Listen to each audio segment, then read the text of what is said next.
Yes, we are live now. Hello friends, this is Himanshi and welcome to Let's Learn. सभी को good evening, नमस्कार, राम राम, सत श्री अकाल, अस्सलाम वालेकुम, what are you feel connected with.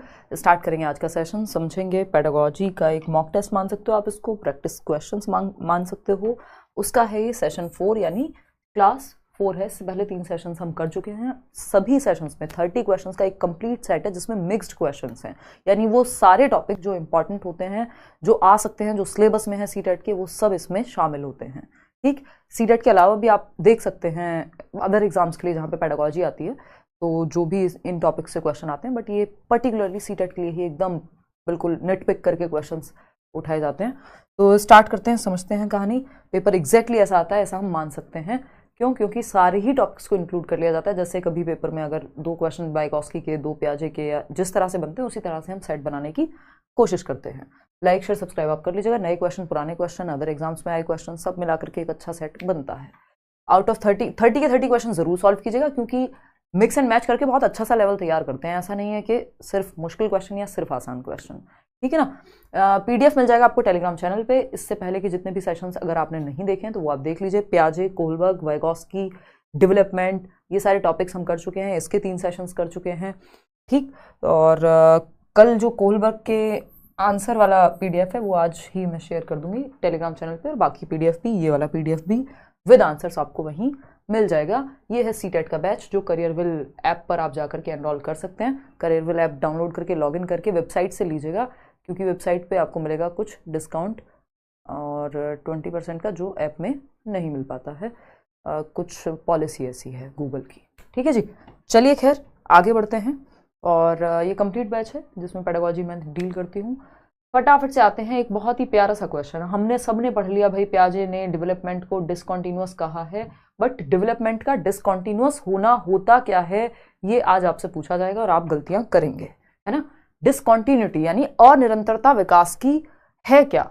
विकास अनिरंतर कैसे हो सकता है कि जीवन पर्यंत ना चले, कॉन्टिन्यूअस जीवन भर चलता रहे, उसको कॉन्टिन्यूअस कहेंगे। क्या होता है बताना। अभी मैं जस्ट आपको कंफ्यूज करने की कोशिश कर रही हूँ, एग्जैक्टली नहीं बता रही हूँ कि क्या होता है। अभी आएंगे उस पर, फटाफट से देखेंगे। 58% लोग जो है फर्स्ट ऑप्शन कह रहे हैं। अच्छा, मंडे से आपकी क्लास होगी शाम को 7 बजे, है ना। हम लोग 7 बजे मिलेंगे शाम को मंडे को, ठीक है जी। चलिए बहुत बढ़िया। ऐप में सीटेट कोर्स शो नहीं होता, आप टीचिंग सेक्शन में जाएंगे तब वहां पे आपको शो होगा, आशा है ना। बहुत सारे कोर्सेज हैं, बहुत बड़ा सा ऐप है, बहुत सारे कोर्सेज हैं, बहुत सारे एजुकेटर्स हैं। तो टीचिंग सेक्शन में आप जाएंगे, जैसे एसएससी है, टीचिंग है, अलग अलग हैं, तो टीचिंग में जाकर के आप देखेंगे तो आपको मिल जाएगा बैच, ठीक है ना। बिल्कुल आएंगे मोस्टली क्वेश्चंस, कोमल क्यों नहीं आएंगे, जब टॉपिक यही है। कुछ क्वेश्चंस तो, या कई सारे क्वेश्चंस आपको डायरेक्टली देखने को मिलेंगे, कुछ में लैंग्वेज का थोड़ा बहुत परिवर्तन होकर मिल जाएगा, है ना। सिलेबस से बाहर थोड़ी चले जाएंगे क्वेश्चंस। क्वेश्चन नंबर 1 देखिएगा। Discontinuity in the developmental process refers to, विकासात्मक प्रक्रिया में असंतोष नहीं, अनिरंतरता कहेंगे, अनिरंतरता कहेंगे, है ना। अनिरंतरता से क्या तात्पर्य है? डिसकॉन्टिन्यूटी क्या है? डेवलपमेंट की डिसकॉन्टिन्यूटी। आप लोग अच्छा जवाब दे रहे हैं 71% लोग फर्स्ट ऑप्शन, बट इसको समझ लेते हैं। क्या लिखा हुआ है? New ways of understanding the world that emerge during the process of development. कल परसों भी हमने वर्बली डिस्कस की थी ये बात कि डिसकॉन्टिन्यूटी का मतलब ये नहीं होता कि विकास जीवन पर्यंत नहीं चलेगा या रुक जाएगा, अब खत्म हो गया विकास, पियाजे ने 4 स्टेजेस दे दी उसके बाद विकास हो ही नहीं रहा, ये नहीं है इसका मतलब। इसका मतलब है कि हर एक स्टेज में कुछ नए वेज एमर्ज हो रहे हैं, नई क्षमताएं आ रही हैं बच्चे में। हर एक स्टेज में उसका समझने का, चीजों को तरीका बदल रहा है, स्टेज वाइज हो रहा है डेवलपमेंट, इसीलिए डिसकॉन्टिन्यूअस है, क्योंकि स्टेजेस में तोड़ करके पियाजे ने दिया हुआ है। या कोहलबर्ग तो खैर मॉडल डेवलपमेंट की बात करते हैं, बट कोहलबर्ग भी फॉर दैट मैटर, या कोई भी अगर स्टेज की बात करेगा तो। वाइगॉस्की ने स्टेज या एज के हिसाब से नहीं बांटा, इसलिए उन्होंने कहा लाइफ लॉन्ग तो है ही, वो तो इसमें भी है, यहाँ पे डिसकॉन्टिन्यूअस में भी लाइफ लॉन्ग ही है और वहां पे भी, बस वहां ये है कि स्टेजेस में टूट के नहीं चलता, ठीक है जी।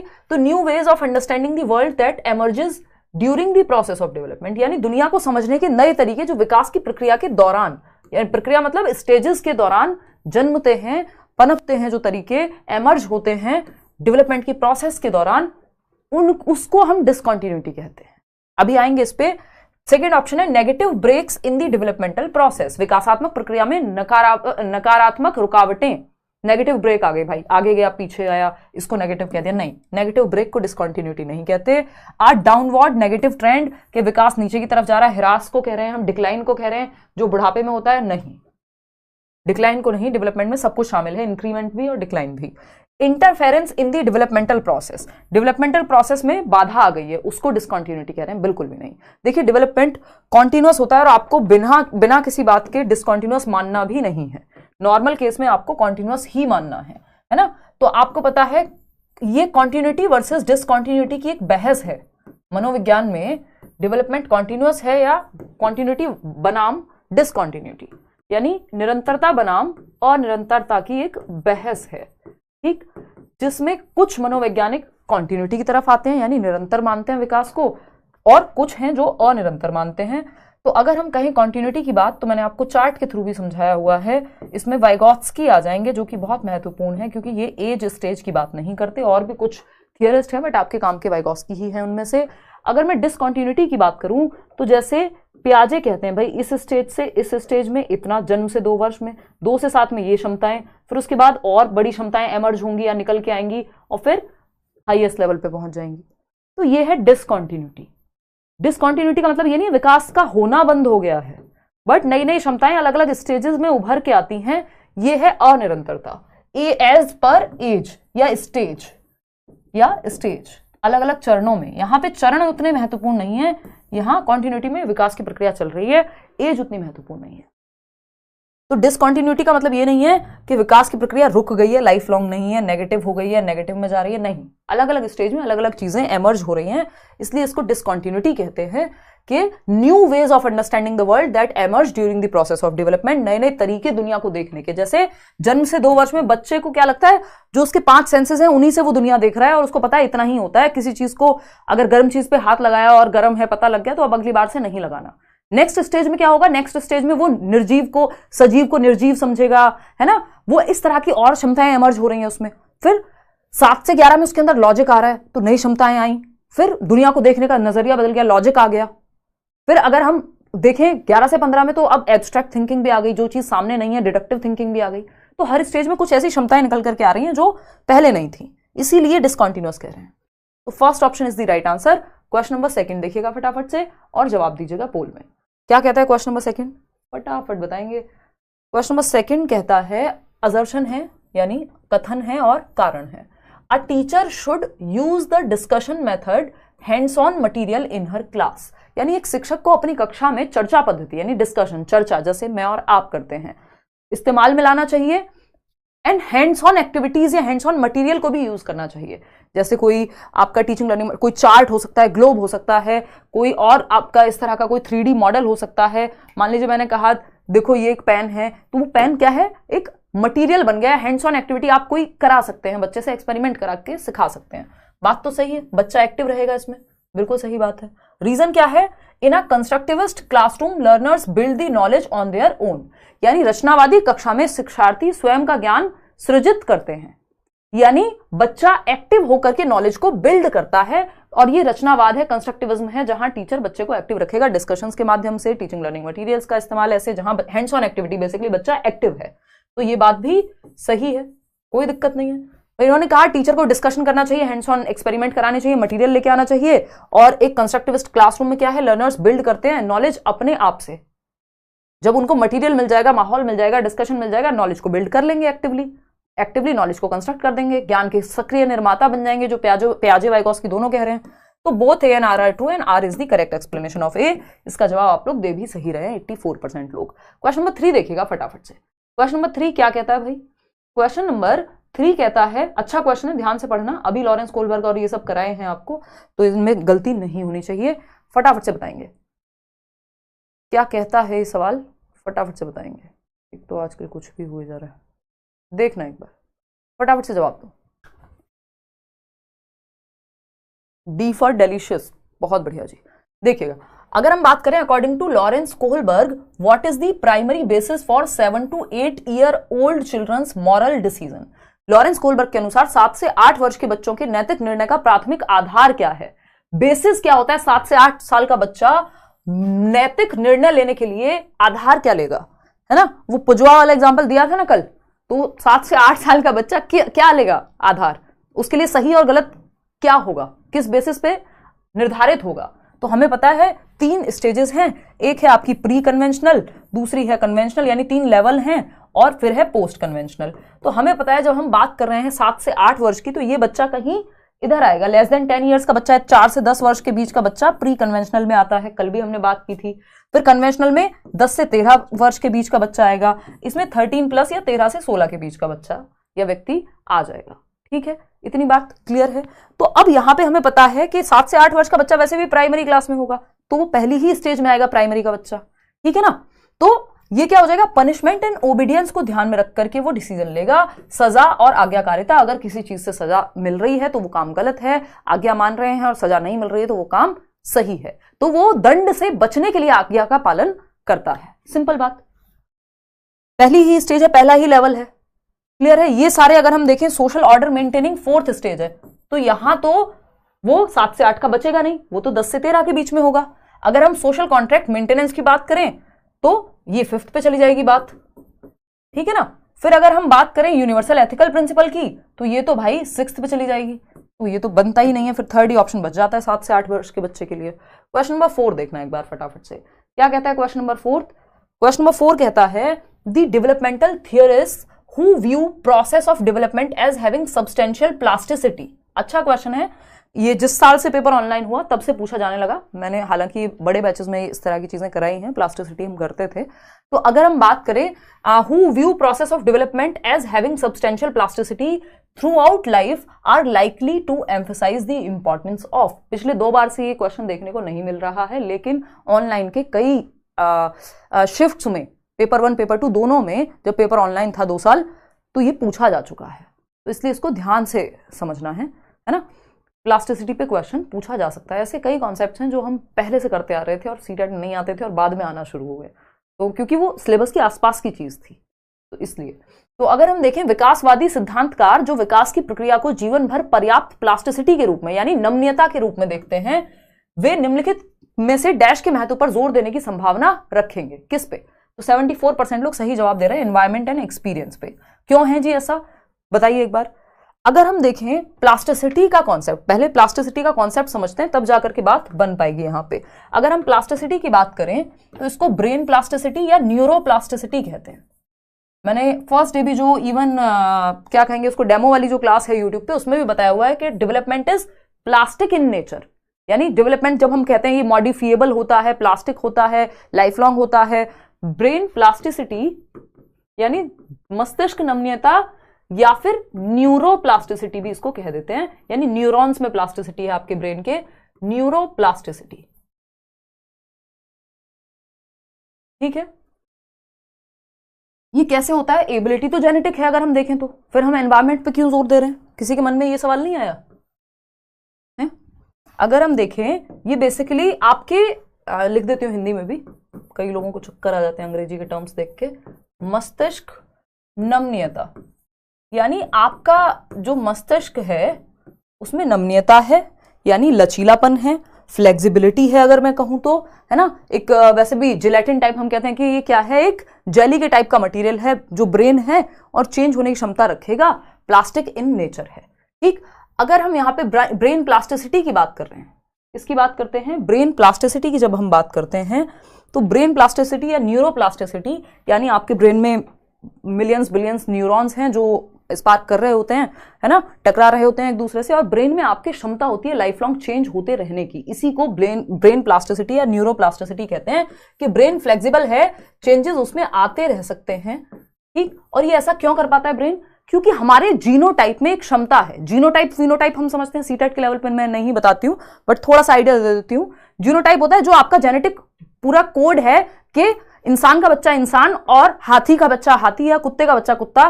क्यों हो पाता है? क्योंकि जीनोटाइप है, हमारी जेनेटिक मेकअप में वो चीज है। फिनोटाइप क्या है? हम एनवायरमेंट में हम जो एक्टिविटीज या जैसी हमारी शक्ल दिख रही है, इसका मतलब ये नहीं है कि हमारे जीनोटाइप में, जीन्स में हमारे बाकी चीजें नहीं होंगी। आप ज्यादा टेंशन मत लीजिए, कोई बात नहीं, सीटेट के लेवल पे साइड कर सकते हैं। बट जीनोटाइप जैसे अपने आप को एक्सप्रेस करता है फिनोटाइप में, तो ये जीनोटाइप की वजह से फिनोटाइप में बदलने की जो क्षमता है, इसी से प्लास्टिसिटी निकल के आती है। ये कहानी आप साइड कर सकते हैं, ज्यादा सर में दर्द हो तो, है ना। जब आप सीटेट कर लेंगे क्लियर, आप बड़े बैचेस में आएंगे, पेडागोजी स्पेशल में पढ़ेंगे, तब इस पे लंबी चर्चा करेंगे बैठ के, ठीक। तो अगर हम देखें यहां पे तो सिंपल है, ब्रेन की क्षमता है फ्लेक्सिबिलिटी की, या ब्रेन में मॉडिफिएबिलिटी पाई जाती है, यानी आप चेंजेस ला सकते हैं जीवन पर्यंत, आपके ब्रेन में जीवन पर्यंत चेंजेस आते रह सकते हैं। आपका ब्रेन इस लायक है कि वो परिवर्तित कर सके खुद को, और ये दो प्रकार की होती है। एक है स्ट्रक्चरल नम्यता या प्लास्टिसिटी, जिसको हम कहते हैं संरचनात्मक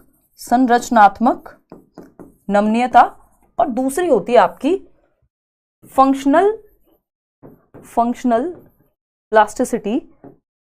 प्लास्टिसिटी यानी प्रकार्यात्मक नम्यता। जब ब्रेन की क्षमता है तो उसको एनवायरमेंट से क्यों जोड़ रहे हैं ये बता दो बस मुझे। प्रकार्यात्मक नम्यता। अब अगर हम बात करें तो ब्रेन स्ट्रक्चरल प्लास्टिसिटी क्या है, एक तो इसका सिंपल मतलब है प्लास्टिसिटी का कि प्लास्टिक इन नेचर है, यानी चेंजेस हमेशा संभव है, फ्लेक्सिबिलिटी होती है, अडेप्ट कर लेता है एनवायरमेंट के हिसाब से, चेंज होते रहने की जीवन पर्यंत की क्षमता है, ठीक। अगर वैसा एक्सपीरियंस या एनवायरमेंट दिया जाए तो, अगर एक्सपीरियंस और एनवायरमेंट नहीं दिया जाएगा तो नहीं हो पाएगा चेंज, सिंपल बात। तो अगर हम देखें तो स्ट्रक्चरल की अगर हम बात करें तो एक तो होता है स्ट्रक्चर के रूप में चेंज। मान लीजिए किसी बच्चे को बचपन में एपिलेप्सी, आई थिंक मृगी को ही बोलते हैं ना, तो मान लीजिए एपिलेप्सी या मृगी के दौरे पड़ते थे, उसका कोई ऑपरेशन हुआ, ऑपरेट करके कोई एक पार्ट निकाल दिया गया, तो वो ब्रेन का वो वाला पार्ट, मान लीजिए ये पार्ट है और इससे आपकी लैंग्वेज जुड़ी हुई है या फिर कोई और पार्ट जुड़ा हुआ है, तो ब्रेन में तो एक एक पार्ट कई चीजें करता है ना, तो इस पार्ट से जो फंक्शन होता था, एक्सीडेंट हो गया, किसी का चोट लग गई, ब्रेन का एक पार्ट डैमेज हो गया, इस पार्ट को निकाल दिया गया, सर्जरी कर दी गई, मान लीजिए कोई ट्यूमर की वजह से, जो भी है, तो इस पार्ट से जो काम होता था वो कहीं और शिफ्ट हो जाएगा ब्रेन में। आपने देखा होगा पहले लोग राइट हैंड से लिखते हैं, अगर कोई इंजरी हो जाए, कुछ हो जाए तो लेफ्ट से भी लिख पाते हैं, इवन लोग पैर से भी लिख लेते हैं, आपने इस तरह की भी चीजें सुनी होंगी। तो ब्रेन में बहुत क्षमता है, वो अडेप्ट कर लेता है, तो जो पार्ट मिसिंग है वो फंक्शन कहीं और पहुंच जाएगा, ब्रेन उस फंक्शन को किसी और पार्ट से करा लेगा, सिंपल बात।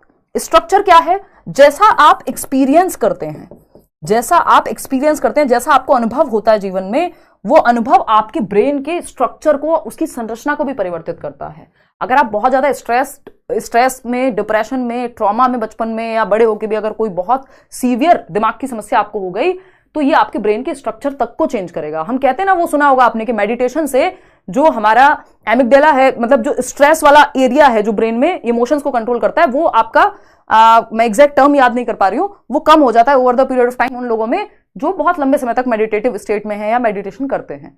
तो ब्रेन का स्ट्रक्चर तक चेंज हो रहा है, किसके बेसिस पे, एक्सपीरियंस के बेसिस पे।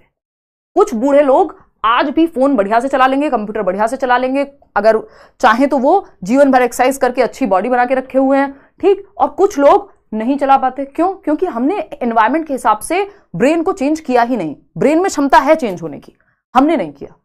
तो स्ट्रक्चर से लेके फंक्शन तक, यानी फंक्शन जो है ब्रेन का, कोई पार्ट मान लीजिए राइट ब्रेन से कोई काम कर रहे थे आप, और वो लेफ्ट में भी शिफ्ट हो सकता है या ब्रेन के किसी और हिस्से में, लेकिन और आपका स्ट्रक्चर तक चेंज हो जाएगा जैसे आप अनुभव दे रहे हैं ब्रेन को, ठीक है ना। तो ये एक बेसिक बात है, यानी ब्रेन में चेंज होने की क्षमता है, किसकी वजह से, एक्सपीरियंस और एनवायरमेंट की वजह से। जैसे अनुभव आप देंगे और जैसा एनवायरमेंट आप देंगे, तो वो क्षमता तो जेनेटिक है ही, लेकिन रीजन इसमें महत्व किसका है, महत्व है एक्सपीरियंस एंड एनवायरमेंट का, इसीलिए हम वो आंसर लगा रहे थे। अब होपफुली आप ये बात समझ पाए होंगे। देखना एक बार, तो डेवलपमेंटल थियरिस्ट जो ये मानते हैं कि who view process of development, जो विकास की प्रक्रिया है, सब्सटेंशियल प्लास्टिसिटी इसमें होती है, यानी चेंज होते रहने की क्षमता है, फ्लेक्सिबिलिटी होती है थ्रू आउट लाइफ, जीवन पर्यंत, है ना। Are likely to emphasise the importance of environment and experience. हम एनवायरमेंट, एक्सपीरियंस, ट्रेनिंग ये सब दे रहे हैं या नहीं दे रहे हैं, ठीक। वातावरण और अनुभव की महत्व पे जोर देंगे, ना कि हेरिडिटी और डोमेन स्पेसिफिक या किसी भी और चीज पे। ये इंटेलिजेंस तो होती ही हेरिडिटी से संबंधित है, तो ये दोनों ऑप्शंस तो वैसे भी नहीं बनेंगे। तो environment and intelligence, environment and experience के बेसिस पे प्लास्टिसिटी होती है, यानी चेंज करने की क्षमता ब्रेन में बनी रहती है, यही है बात। क्वेश्चन नंबर 5 देखिएगा, अकॉर्डिंग टू लेव Vygotsky, teachers can assist in learning by. Vygotsky के अनुसार टीचर यानी शिक्षक सीखने में सहायता कैसे कर सकते हैं, बताइएगा एक बार। मैम आप शादी कब कर रहे हैं, पढ़ लो एबीसी किड्स। आज तो बैच में भी हम इसी तरह की बातें कर रहे थे थोड़ी देर के लिए, देखना एक बार कैसी बातें करते हो। संडे वार्ता है परसों, संडे को करेंगे ये बातें, शादी ब्याह मुंडन सारी बातें हम संडे को करते हैं, कभी कभी संडे वार्ता, महीने में एक आध बार। ठीक है जी। तो अगर हम बात करें यहाँ पे, क्वेश्चन बताओ, फटाफट से आंसर करो और उन लोगों तक भी शेयर करो जो लोग तैयारी कर रहे हैं, है ना। बिल्कुल चल रही है एकता, देखना एक बार। अगर हम देखें यहाँ पे, लेव वाइगोस्की, अकॉर्डिंग टू लेव Vygotsky, teachers can assist in learning by, teacher सीखने में कैसे मदद करे, असिस्ट कैसे करे। असिस्टिव लर्निंग की भी बात की ना वाइगोस्की ने। एप्रोप्रिएट रिवॉर्ड देके, रिवॉर्ड और पनिशमेंट की बात वाइगोस्की या पियाजे करते ही नहीं है, रचनावादी लोग करते ही नहीं है, ये बात आपको क्लियरली बताई गई है। Changing the nature and quality of support, यानी स्कैफोल्डिंग का लेवल चेंज करके। स्कैफोल्डिंग क्या है? टेम्परेरी हेल्प, जहां बच्चे को जरूरत पड़ रही है वहां मदद दे रहे हैं। समर्थन की प्रकृति और गुणवत्ता को बदलना, जैसी समर्थन की जरूरत है, जैसी हेल्प की जरूरत है, जैसे सपोर्ट की जरूरत है, उसके किस तरह का सपोर्ट चाहिए, कैसा नेचर हो सपोर्ट का, कैसी क्वालिटी हो, ज्यादा चाहिए कम चाहिए, उस हिसाब से सपोर्ट दे टीचर जहां बच्चा अटके। यही वाइगोस्की कहेंगे, कॉपी करने को नहीं कहेंगे। तो एक ही ऑप्शन में बच्चा एक्टिव है। ये तो लड्डू क्वेश्चन था एकदम आपके लिए, अब होना चाहिए। पियाजे, वाइगोस्की सब कर चुके हैं हम। ये एक अच्छा सवाल है पेरेंटिंग स्टाइल पे, जब से सवाल क्वेश्चन आना शुरू हुआ है, जब से पेपर ऑनलाइन हुआ था। अथॉरिटेटिव स्टाइल ऑफ पेरेंटिंग और child rearing is based on, पालन पोषण, बच्चे के पालन पोषण की आधिकारिक शैली निम्न पर आधारित है। यानी कुछ 4 स्टाइल होती हैं पेरेंटिंग की, कि बच्चे को कैसे बड़ा कर रहे हैं माँ बाप। उनके भी स्टाइल्स है ना, माँ बाप के भी, सारे माँ बाप एक जैसे नहीं होते, है ना। कुछ कभी खुशी कभी गम वाले होते हैं, कह दिया ना कह दिया। कुछ होते हैं भाई धृतराष्ट्र जैसे, कि पुत्र मोह में एकदम बिल्कुल बह जाते हैं, जो करना है दुर्योधन को वही करेगा, है ना। कुछ ऐसे होते हैं जहां पे चर्चाएं होती हैं, थोड़ी माँ बाप की चलेगी, थोड़ी उनकी चलेगी, बीच का रास्ता निकलेगा, है ना। कुछ ऐसे होते हैं उनको फर्क ही नहीं पड़ता, बस चेक आता है महीने के एंड में, बच्चे कहाँ हैं, कौन सी क्लास में पढ़ते हैं, पता ही नहीं है। यही 4 प्रकार हैं। अब इन चारों प्रकार के नाम क्या क्या हो सकते हैं उस पर आएंगे अभी।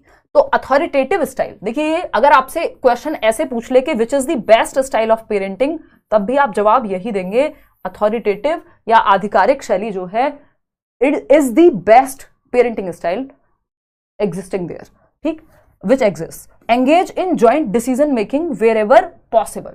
अथॉरिटेटिव स्टाइल ऑफ पेरेंटिंग जो है, या चाइल्ड रियरिंग, बच्चे को बड़े करने का जो स्टाइल है पेरेंटिंग का, उसमें ये होता है कि जहां भी संभव हो संयुक्त निर्णय लेने में संलग्न रहें, यानी केयर भी होती है, माँ बाप केयर भी करते हैं, और कंट्रोल भी हाई होता है। इसलिए डिस्कशंस होंगे, चर्चाएं होंगी, अच्छा तुम्हें साइंस लेना है या अच्छा तुम्हें ह्यूमैनिटीज लेना है, क्यों लेना है, साइंस क्यों नहीं ले रहे हो, तो बच्चा अपना लॉजिक बताएगा कि मुझे ये करना है पापा, मुझे इसमें ऐसे होगा, ये होगा। तो फिर एक प्रॉपर डिस्कशन होगा, पेरेंट्स और बच्चे मिलकर के एक डिसीजन पे पहुंचेंगे।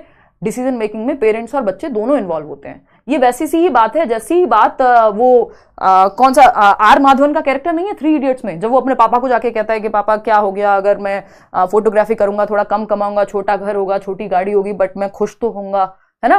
फिर यानी वो अपनी बात रख रहा है और उसके पिताजी कह रहे हैं क्या खाएगा एंड ऑल, वो अपनी, हालांकि वो पहले अथॉरिटेटिव नहीं थे, बट उस मोमेंट में जब ये चर्चा हो रही है और डिसीजन पे आते हैं कि हाँ ठीक है अपने मन की कर लो, तो दोनों पार्टीज की बात सुनी गई है, ठीक। तो ये हुआ आपका जब एंगेज्ड या दोनों तरफ से बच्चे और पेरेंट्स दोनों शामिल हो तो अथॉरिटेटिव। इसीलिए इसको बेस्ट कहते हैं क्योंकि यहां केयर भी है, पेरेंट्स बच्चों की केयर भी कर रहे हैं और कंट्रोल भी है, यानी थोड़ा डिसिप्लिन भी है। चर्चा करके बात पे पहुंचते हैं कि अच्छा सुबह रात को 9 बजे नहीं आना है, अच्छा 9 बजे आओगे तो इस चीज का ध्यान रख लो, फिर जब डिस्कशन होगा। 4 प्रकार हैं, समझ लेते हैं फटाफट से, फिर आप अपने आप जवाब दे पाओगे कौन सा प्रकार कौन से ऑप्शन के हिसाब से सेट बैठता है। पेरेंटिंग स्टाइल यानी बच्चों के पालन पोषण के तरीके, या चाइल्ड रियरिंग स्टाइल भी बोल देते हैं कि बच्चों को बड़ा करने के तरीके, है ना। कुछ हेलीकॉप्टर पेरेंट्स होते हैं, एकदम सर पे मंडराते रहते हैं, पेरेंटिंग स्टाइल हेलीकॉप्टर की तरह, या फिर इसको हम कहेंगे आपका child rearing practice, child rearing style या प्रैक्टिस, कि कैसे बच्चों को रियर किया जाए, बड़ा किया जाए, पालन पोषण उनका किया जाए। आसान काम तो है नहीं, देखिए, ठीक।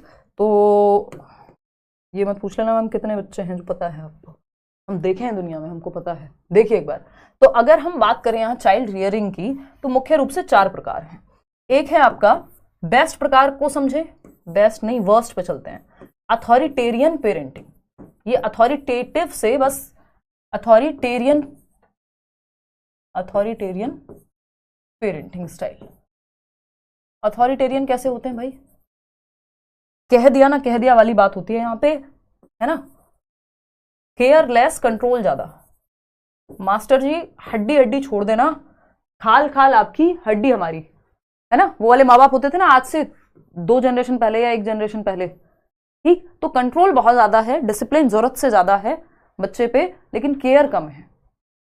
तो ये एकदम हिटलर स्टाइल वाले पेरेंट्स बन जाते हैं कि वो जया बच्चन कहती हैं जब अमिताभ बच्चन हो कुछ भी, तो वो हर बात पे बस यही जवाब देते हैं, कह दिया ना कह दिया, कि मतलब उनका जो डिसीजन है वो फाइनल है, कभी खुशी कभी गम याद कीजिए, या फिर वो मोहब्बतें वाले अमिताभ बच्चन भी याद कर सकते हैं आप। तो यहाँ पे केयर कम है, कंट्रोल ज्यादा है। अगर केयर है भी तो वो हमें दिखती नहीं है बाहर, तो उस केयर का कोई खास फायदा है नहीं। मैम कभी खुद से ही बात कर लेती हैं पर हम सब सुन लेते हैं, हाँ उसको प्राइवेट स्पीच कहते हैं। ठीक, केयर कम कंट्रोल ज्यादा, वर्स्ट है ये, बहुत खराब तरीका है, बहुत अच्छा तरीका नहीं है। फिर सेकंड है इसका जस्ट अथॉरिटेटिव, मतलब ऐसा कोई नंबर नहीं होता इसमें, ये सेकंड है बट मैं बता रही हूँ जान करके। अथॉरिटेटिव स्टाइल ऑफ पेरेंटिंग ये बेस्ट है। ये अथॉरिटेरियन और अथॉरिटेटिव याद रहता है, ये अधिनायकवादी कहते हैं इसको, या सत्तावादी समथिंग इसको हिंदी में बहुत कंफ्यूजिंग है इनके नाम, तो इसलिए इंग्लिश में याद रखेंगे तो अच्छा रहेगा। अथॉरिटेटिव बेस्ट स्टाइल है जिसमें दोनों ही पार्टीज यानी बच्चा भी और पेरेंट्स भी इन्वॉल्व रहते हैं डिसीजन मेकिंग में, है ना, निर्णय लेने में। और अथॉरिटेरियन अगर आपको एग्जांपल याद आए तो आप जो दंगल मूवी है उसमें जब उनके पिताजी शुरू में बचपन में उनको मांस मच्छी भी खिला रहे हैं, सब कुछ सुबह उठा के दौड़ा रहे हैं, तो सेहत के लिए हानिकारक हो जाते हैं बापू, ठीक है, तो वो अथॉरिटेरियन है। लेकिन जब वो बाद में जाकर के उनको सपोर्ट कर रहे हैं, बच्चों की भी बात सुन रहे हैं, है ना, जब वो बड़ी हो गई हैं बच्चियां, तो वो अथॉरिटेटिव स्टाइल में चेंज हो गए, ठीक है ना। तो ये बेस्ट है अथॉरिटेटिव स्टाइल। क्यों? क्योंकि यहां केयर भी है बच्चों के लिए, कंट्रोल भी है, तो जॉइंट डिसीजन मेकिंग होगी, यानी बच्चों की भी सुनी जाएगी, पेरेंट्स की भी, डिस्कशन होगा, बहसबाजी हो सकती है, बट दोनों मिलकर के एक डिसीजन लेंगे, ऐसा नहीं है सिर्फ माँ बाप ही डिसीजन ले लें। ठीक, अब 2 और बचती हैं, टोटल 4 स्टाइल हैं जो आपके काम की हैं। फिर आती है एक permissive style of parenting. Permissive style of parenting, Parmish Verma style नहीं है, परमिसिव स्टाइल है, ठीक है, लोगों को याद रह जाए इसलिए करनी पड़ती है इस तरह की बातें। अब ये अनुमोदक बोलते हैं आई थिंक इनको, परमिसिव। परमिसिव क्या है?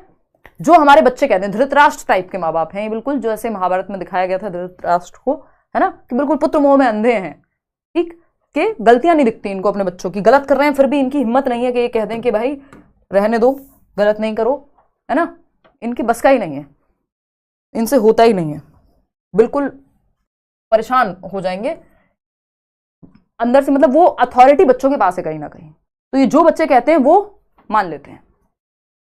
तो यहां पे केयर बहुत ज्यादा है, कंट्रोल लो है, डिसिप्लिन नहीं है, कंट्रोल एकदम खत्म है, ठीक है।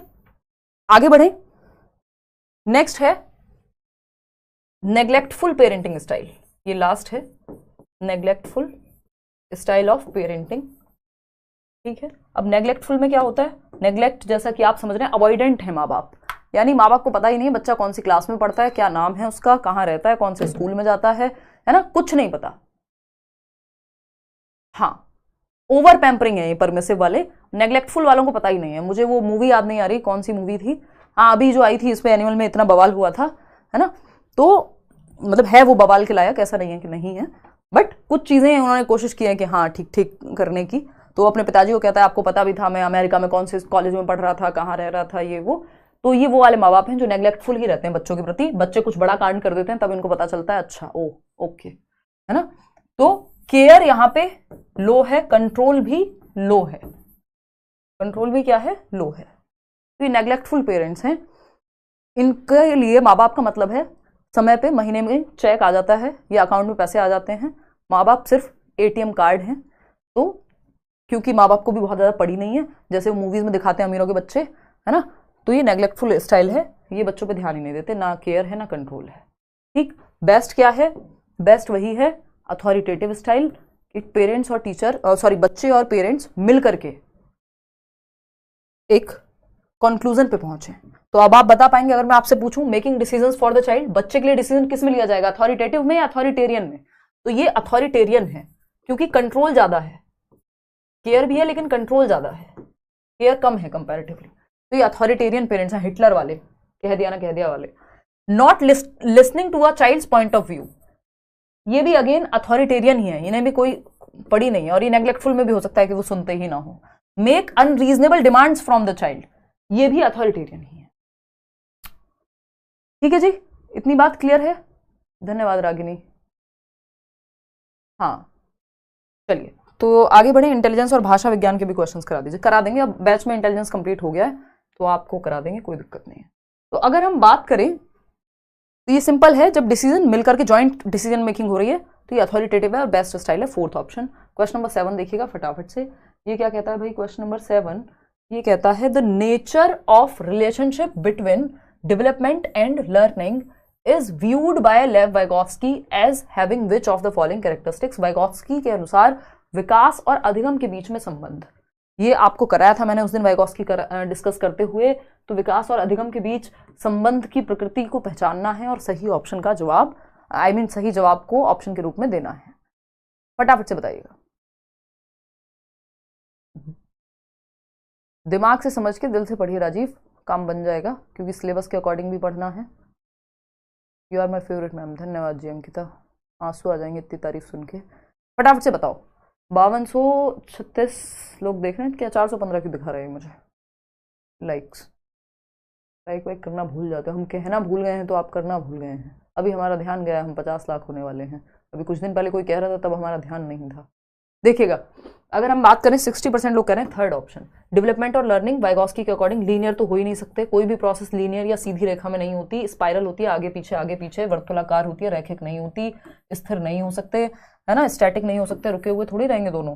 लर्निंग ऑफन प्रोसीड्स डेवलपमेंट, बिल्कुल सही बात है, लर्निंग से डेवलपमेंट आता है, ऐसा पियाजे कहते हैं। और डेवलपमेंट से लर्निंग, सॉरी उल्टा बोल दिया, वाइगोत्स्की कहते हैं, और डेवलपमेंट से लर्निंग होती है ये पियाजे कहते हैं। यानी फोर्थ वाला जो है वो अगर पियाजे लिखा होता ऊपर तो आंसर ये हो जाता कि विकास होता है पहले कॉग्निटिव डेवलपमेंट की स्टेजेस के अकॉर्डिंग, एज के अकॉर्डिंग, और फिर बच्चा कुछ सीखता है।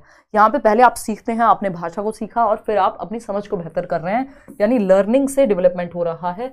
सीखना अक्सर विकास से पहले आता है, सीखना विकास को लेकर के आएगा। आगे बढ़ेंगे, क्वेश्चन नंबर 8 देखिएगा और जवाब दीजिएगा। पियाजे के बारे में एक क्वेश्चन है, फटाफट से बता दीजिए। ये कल भी आया था, नहीं वाइगोत्स्की के चैप्टर में हमने ये किया था, और वो ये क्वेश्चन इतनी बार इन्होंने अब पूछ लिया पिछले कुछ साल में, तो ऑप्शंस हल्के से चेंज हुए हैं। वो लैग्स बिहाइंड करके पूछा था उसमें, ठीक है ना? हाँ ये कराया था, बिल्कुल बिल्कुल ठीक है जी। आदर्श, अच्छे क्वेश्चंस हैं, बाद में देख लेना, लेट ज्वाइन किया तो फटाफट से देखो। कोई बात नहीं, मंडे से शाम को 7 बजे मिल रहे हैं हम, और किसी को ये समस्या नहीं होगी कल स्कूल जाना है, परसों वहाँ जाना है, जिसको जहाँ जाना है इंक्लूडिंग मैं जा सकते हैं। देखिएगा question number 8, according to Jean पियाजे the process of developmental change takes place through which of the following specific cognitive functions. पियाजे के अनुसार विकासात्मक परिवर्तन की प्रक्रिया में किस विशिष्ट संज्ञानात्मक कार्य के माध्यम से होती है, यानी कौन सा कॉग्निटिव फंक्शन या मेंटल फंक्शन लगता है पियाजे की थियोरी के अनुसार। अच्छा एक बात बताओ, आप लोग सब जो है 59% लोग सेकंड ऑप्शन कह रहे हैं, थर्ड ऑप्शन 28% लोग कह रहे हैं, और जो थर्ड कह रहे हैं वो गलत तो नहीं कह रहे। हमने पियाजे की स्टेज में 4 फैक्टर पढ़े हैं, मैचुरेशन, एक्सपीरियंस, सोशल एक्सपीरियंस और इक्विलिब्रियम। अब ये 4 फैक्टर्स तो होते हैं, एक्सपीरियंस एंड सोशल ट्रांसमिशन चलो हटा दिया हमने, हालांकि ये भी होगा, social transmission and maturation, transmission नहीं, वो एक्सपीरियंस की ही बात करते हैं, ठीक। अगर हम देखें, हमसे पूछा है कॉग्निटिव फंक्शंस, ये मैचुरेशन एंड एक्सपीरियंस, मैचुरेशन कोई कॉग्निटिव फंक्शन थोड़ी है, आपका दिमाग या शरीर का विकास खुद से हो रहा है हेरिडिटी की वजह से, है ना, ये नेचुरल है, ऑटोमेटेड है। एक्सपीरियंस है क्या है? एक्टिविटी है, वो फिजिकल एक्टिविटी भी हो सकती है, जरूरी नहीं है दिमाग से ही रिलेटेड हो। तो सिंपल एक ही ऑप्शन बचता है, एसिमिलेशन एंड एकोमोडेशन। इसको मिला करके हम अडेप्टेशन बनाते हैं, यानी अनुकूलन की प्रक्रिया के अंतर्गत आते हैं, जिसकी वजह से हम अपने स्कीमा को, अपने ब्रेन के स्ट्रक्चर को अपडेट कर पाते हैं, है ना। ये कॉग्निटिव फंक्शन ही तो है, या तो कुछ ऐड करेंगे दिमाग में या फिर हटाएंगे, चेंज करेंगे, मॉडिफाई करेंगे। ऐड करेंगे तो एसिमिलेशन, मॉडिफाई करेंगे तो एकोमोडेशन। क्वेश्चन नंबर 9 देखिएगा, ये क्या कहता है, फटाफट से देखना। A 5-year-old child was given 10 pebbles by her teacher. 5 साल की बच्ची है, उसको 10 पत्थर दिए गए, छोटे छोटे पेबल्स, वो नहीं खेलते थे, पिट्ठू खेलते थे बचपन में। अगर हम बात करें, she put the pebbles in different formations, for example a short line, ये 5 पेबल लेके एक छोटी सी लाइन बनाई बच्ची ने, है ना, ठीक। अ लॉन्ग लाइन, 5 पेबल्स से एक बड़ी लाइन बनाई है। एंड अ सर्कल, 5 पेबल्स से एक सर्कल भी बनाया है, 5 ही है, काउंट कर सकते हो, है ना। 5 पेबल्स से एक सर्कल भी बनाया, एक बड़ी लाइन बनाई अगर आप देख रहे हैं तो, और एक छोटी सी लाइन बनाई है। 5 पेबल पास पास रख के, फिर दूर रखा तो बड़ी लाइन बन गई, गोले में रखा तो सर्कल बन गया। यही 5 पत्थर हैं, वही एक कंकड़ जिसको आप कह सकते हैं। She counted these pebbles repeatedly, यहां पे काउंट किया 1 2 3 4 5, 1 2 3 4 5, 1 2 3 4 5, ठीक, तीनों ही जगह पे 5 हैं। Which of the following cognitive schemas is she attempting to attain according to Jean पियाजे, यानी जीन पियाजे के अनुसार वह निम्नलिखित में से किस संज्ञानात्मक स्कीमा को प्राप्त करने का प्रयास कर रही है। कौन सा कॉग्निटिव फंक्शन अचीव करने की कोशिश बच्ची कर रही है, ये पूछा है। सीरिएशन तो छोटे से बड़े क्रम में, बड़े से छोटे में ये होता है, बस असेंडिंग डिसेंडिंग ऑर्डर में लगा दिया कि जिस पत्थर की हाइट सबसे ज्यादा है, हालांकि पत्थर की हाइट का कोई मतलब नहीं है, उसको सबसे आगे रखा है या पीछे रखा, डिसेंडिंग और असेंडिंग ऑर्डर में लगाना। ट्रांजिटिव इन्फेरेंस होता है ए बड़ा है बी से, बी बड़ा है सी से, रिलेशनशिप ड्रॉ कर रही है, वो भी नहीं हो रहा है यहाँ पे, ठीक। नॉमिनल स्केल कुछ ऐसा नाम मात्र का जो वो पैमाना होता है कि आपने एक अज्यूम कर लिया कि इतने से इतने पे, जैसे आपका मैप बनाया हुआ होता है, तो वो भी यहाँ कोई सेंस नहीं बनाता। बचता है कंजर्वेशन ऑफ नंबर्स, ये नंबर्स का ही कंजर्वेशन है, ऐसा भी नहीं है कि ये वॉल्यूम का कंजर्वेशन हो। भाई कंजर्वेशन कई तरह का है, कि वॉल्यूम का कैसे होगा, वही 200 ml पानी है, एक छोटे ग्लास से बड़े ग्लास में डाल दिया, जो थोड़ा चौड़ा नहीं दिखता, लंबा ज्यादा दिखता है, तो हमें लग रहा है बच्चे को कि ये लंबे वाले ग्लास में पानी ज्यादा होगा, तो कंजर्वेशन किसका है, वॉल्यूम का है। लेकिन सबसे पहले कंजर्वेशन किसका आता है, नंबर्स का। तो कंजर्वेशन ऑफ नंबर्स, संख्याओं का संरक्षण। अब उसको समझ में आ रहा है कि अच्छा यार, छोटी लाइन में रखती हूं तब भी 5 है, लंबी में रखती हूं तब भी, और सर्कल में लगाती हूं तब भी पेबल्स 5 ही रहेंगे, यानी शेप और साइज के बदलने से क्वांटिटी नहीं चेंज हो रही, शेप और साइज के बदलने से वॉल्यूम नहीं चेंज हो रहा, मात्रा में चेंज नहीं आ रहा। बेशक शेप चेंज हो रही है, छोटी लाइन है, बड़ी लाइन है, सर्कल है, कोई फर्क नहीं पड़ रहा।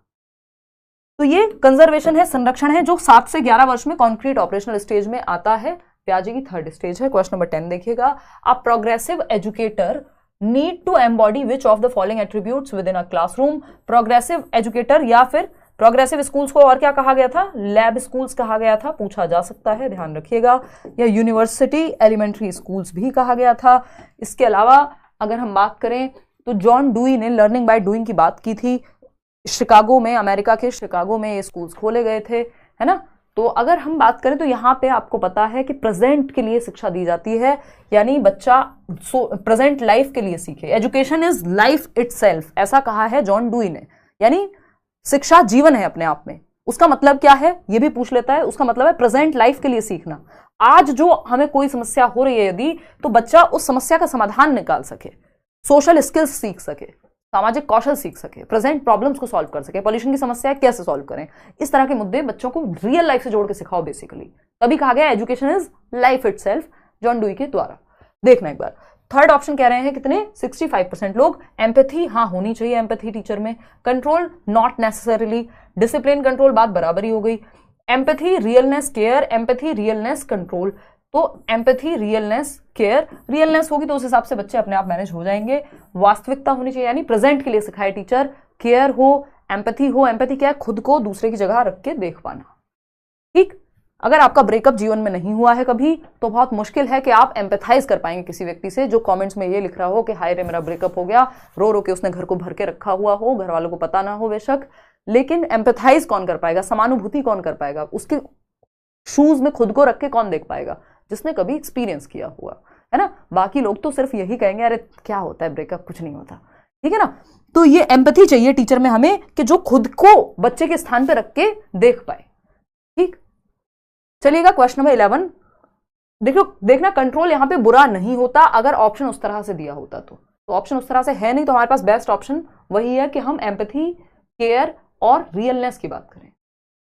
जी हाँ, देखो ये देखो आ गए दिल टूटे आशिक लोग। देखना question number 11, which of the following are major concerns about using the concept of IQ या intelligence quotient to measure child's intelligence. यदि हम बुद्धि लब्धि का इस्तेमाल करते हैं बुद्धि को मापने के लिए, तो प्रमुख चिंताएं या समस्याएं क्या आएंगी।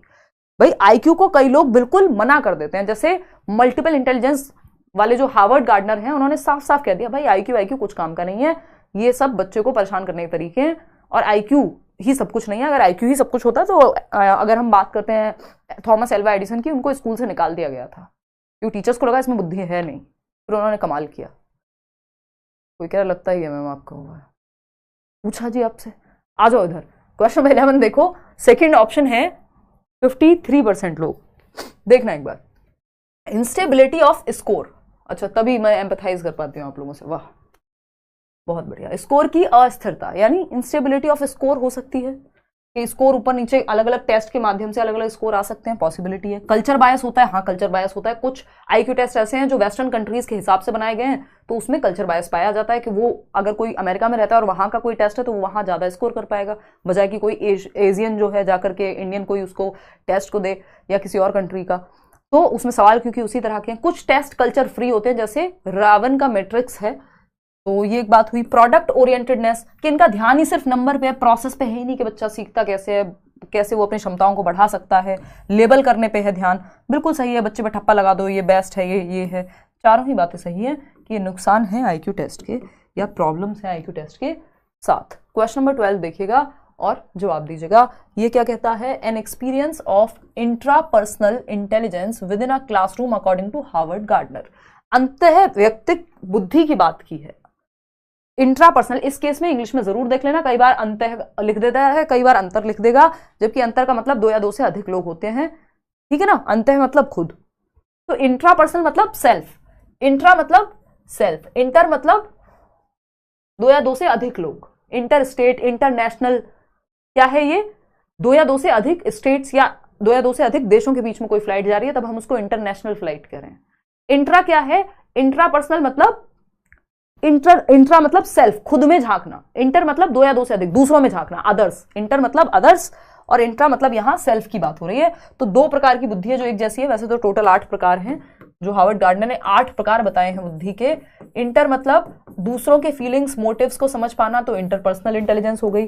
खुद को समझ पाना, खुद के इमोशंस को, खुद के प्रति सेल्फ अवेयर हो पाना, तो इंट्रापर्सनल इंटेलिजेंस हो गई। इंट्रा मतलब सेल्फ, इंटर मतलब 2 या 2 से अधिक। तो जो व्यक्ति अंतः व्यक्तिक बुद्धि रखेगा, यानी खुद को समझ पाने की क्षमता रखेगा, उसको हम इंट्रापर्सनल रूप से इंटेलिजेंट कहेंगे। Ability to handle social situations well, ये नहीं होगा यहाँ पे। Ability to understand meaning and rhythms of speech, तो लिंग्विस्टिक इंटेलिजेंस हो जाएगा। Knowledge of one's own complex feelings, strengths and weaknesses, भाई मेरी क्या स्ट्रेंथ्स हैं, मेरी क्या वीकनेसेस हैं, मैं कब इमोशनल हो जाता हूं, मुझे कैसे खुद को संभालना है, खुद को जानना बेसिकली फिलोसफर्स में भी होता है ना। तो ये क्या है? Intrapersonal intelligence. Appreciation of aesthetics and beauty, naturalistic intelligence हो जाएगा। और अगर हम बात करें यहाँ पे होता knowledge of others complex feelings, strengths and weaknesses, दूसरों के मोटिव, दूसरों की फीलिंग्स, दूसरों के इमोशंस को जानना, तो इंटरपर्सनल इंटेलिजेंस हो जाता। बस इतना ही अंतर है दोनों में। एक जगह पे वंस ओन लिखा होगा, दूसरी जगह पे अदर्स। क्वेश्चन नंबर 13 देखना एक बार। ये कहता है the role of a teacher within the classroom is to encourage to express which of the following attitudes related to gender, यानी लिंग के बारे में या जेंडर के बारे में क्लासरूम का कैसे क्लासरूम में टीचर की क्या भूमिका होनी चाहिए, या कैसे टीचर को जेंडर को देखना चाहिए क्लासरूम के अंदर। फटाफट से बताना, हो जाओगे बिल्कुल प्रतिभा अगर अच्छे से कर लोगे तो। जेंडर स्टीरियोटाइपिंग से तो किसी का भला नहीं हो पाने वाला, कि लड़कियां कमजोर होती हैं, लड़के बहुत बुद्धिमान होते हैं, या फिर क्या लड़कियों की तरह रो रहे हो, ये सब बातें क्या हैं? आपने स्टीरियोटाइप किया हुआ है, यानी कोई एक चीज बहुत पहले से चली आ रही है जिसमें इक्वालिटी या इक्विटी कुछ भी नहीं है, किसी एक तरफ ही झुकी हुई है। जेंडर कॉन्स्टेंसी होती है 3 साल से शुरू होते होते 3 से 5 साल के बीच में बच्चे को समझ आ जाता है कि जेंडर कांस्टेंट है, लिंग स्थिर है। जैसे मैं अपने कपड़े बदल सकता हूं वैसे मैं अपना जेंडर चेंज नहीं कर सकता, ये बात उसको समझ आ जाती है। और इसका इस बात से कोई संबंध नहीं है यहाँ। Adopt socially acceptable gender roles, यानी जो समाज में स्वीकार्य लैंगिक भूमिकाएं उनको अपना लो, कि अगर तुम लड़की हो तो बाहर खेलने मत जाओ, लड़के हो तो घर में मतलब जो चाहे करो। तो ये अपने आप में फिर स्टीरियोटाइप को ही बढ़ावा देगा, इससे कभी परिवर्तन आएगा ही नहीं। जो चलते आ रहा है वही चले जाएगा, चाहे वो गलत ही क्यों ना हो, ठीक है ना। तो जेंडर स्टीरियोटाइप फ्लेक्सिबिलिटी, जैसे ही फ्लेक्सिबिलिटी लग जाता है रूढ़िबद्धता के सामने तो बात बन जाती है। यानी आपको स्टीरियोटाइप में फ्लेक्सिबिलिटी लाने की जरूरत है कि लड़के भी रो सकते हैं, लड़के भी खाना बना सकते हैं, लड़कियां भी पायलट बन सकती हैं। या इस बार जो हमने 26 जनवरी पे देखा, तो परेड से लेके सारी चीजें मतलब फोर्सेस में जा सकती हैं। तो वो क्या है? फ्लेक्सिबिलिटी के जो चला आ रहा है उसका ऑपोजिट एग्जाम्पल प्रस्तुत करना, है ना, कि लड़कियां भी बाइक चला सकती हैं ऑल। ये सब क्या है? फ्लेक्सिबिलिटी का उदाहरण है, कि जो हमने रोल में बांध दिया है फीमेल्स को कि सिर्फ किचन में रहेंगी, है ना। अभी राहुल ने बताया, कोई तो कमेंट कर रहा था कि मैम शायद खाना बना रही होंगी जब तक क्लास नहीं चली थी। ये बात रेयर ही केस में हम किसी मेल टीचर के लिए लिख पाते हैं, है ना, कि गुरुजी खाना बना रहे होंगे, जब तक गुरुजी ने बता ना दिया हो कि वो अकेले रहते हैं, खुद से खाना बनाते हैं। बट नॉर्मली दिमाग में नहीं आएगा। क्यों नहीं आएगा? क्योंकि हमारे दिमाग में स्टीरियोटाइप ठूस ठूस के भरा हुआ है कि मैम है तो खाना ही बना रही होंगी। मुझे कोई दिक्कत नहीं खाना बनाने से, या किसी को भी नहीं होनी चाहिए, एक स्किल है। बट प्रॉब्लम इज हमने जेंडर से जोड़ दिया स्किल को, सिर्फ खाना बनाने को सिर्फ महिलाओं से जोड़ दिया। तो प्रॉब्लम है, फिर वो स्टीरियोटाइप बनेगा, कल को आप बच्चों के साथ भी फिर ये करते हुए नजर आएंगे। हालांकि आप ऐसा नहीं करेंगे, मुझे लगता ही नहीं है, पूरा भरोसा है, ठीक है ना। चलिए खैर, बहुत बढ़िया हिमा। तो ये स्टीरियोटाइप में फ्लेक्सिबिलिटी लाने की जरूरत है कि सर को देख के भी कल कहो कि सर शायद खाना बना रहे होंगे, तो कूल लगेगा, ठीक। चलो खैर, आ जाओ एक बार क्वेश्चन नंबर 14 समझते हैं। क्वेश्चन नंबर 14, देखो मैं जेंडर सेंसिटिव इंसान हूं बहुत, तो मेरे दिल पे तुरंत लग जाती है। हालांकि आ जाओ एक बार क्वेश्चन नंबर 14। और टीचर्स के लिए होना ये चीज बहुत जरूरी है, क्योंकि हम नेशन बिल्डर्स हैं एक तरह से। कल को आप स्कूल्स में जाएंगे, है ना, और आप नई जनरेशन को एक तरह से तैयार कर रहे हैं। टीचर का बहुत प्रभाव पड़ता है। वो बच्चा माँ बाप की भी नहीं सुनता, उसको लगता है मेरे टीचर ने जो कहा है वही फाइनल चीज है। तो ये जरूरी है कि हम धीरे धीरे बदलाव लाएं। हमें कई बार यही तो क्वेश्चन आता है ना कि टीचर्स कई बार खुद अपने बायस के लिए ही अवेयर नहीं होते। हम तो नॉर्मली कह देते हैं, ऐसा थोड़ी हमें किसी को नीचा दिखाना है कि मैम को नीचा दिखाना है इसलिए लिख देते हैं मैम खाना बना रही होंगी। नॉर्मल बात लिखी थी किसी ने, है ना। लेकिन हम खुद ही अवेयर नहीं है कि ये चीजें स्टीरियोटाइप क्रिएट करती हैं। जब हम बात करते हैं कि मम्मी किचन में होंगी और पापा रिमोट लेके टीवी देख रहे होंगे, जो बहुत घरों में होता भी है, नेचुरल, मतलब नॉर्मल बन गई है वो चीज, नेचुरल तो क्या कहें। तो लेकिन इसका मतलब ये नहीं है कि समय के साथ चीजें बदलने की जरूरत नहीं है। एक जनरेशन की कट गई, दूसरी कट जाएगी, धीरे धीरे चेंज हो रहा है, बदलाव तो आएगा हर हालत में।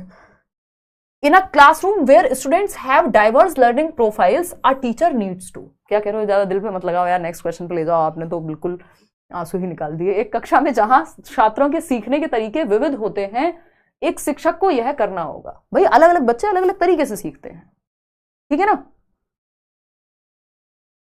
कोई कह रहा है संगम आता हूं बाइक चलाने, बहुत बढ़िया। देखो एक बार, तो अगर हम बात करें डाइवर्स लर्निंग प्रोफाइल्स और टीचर नीड्स, यानी अलग अलग तरह के बच्चे हैं, तो कैसे पढ़ाए टीचर।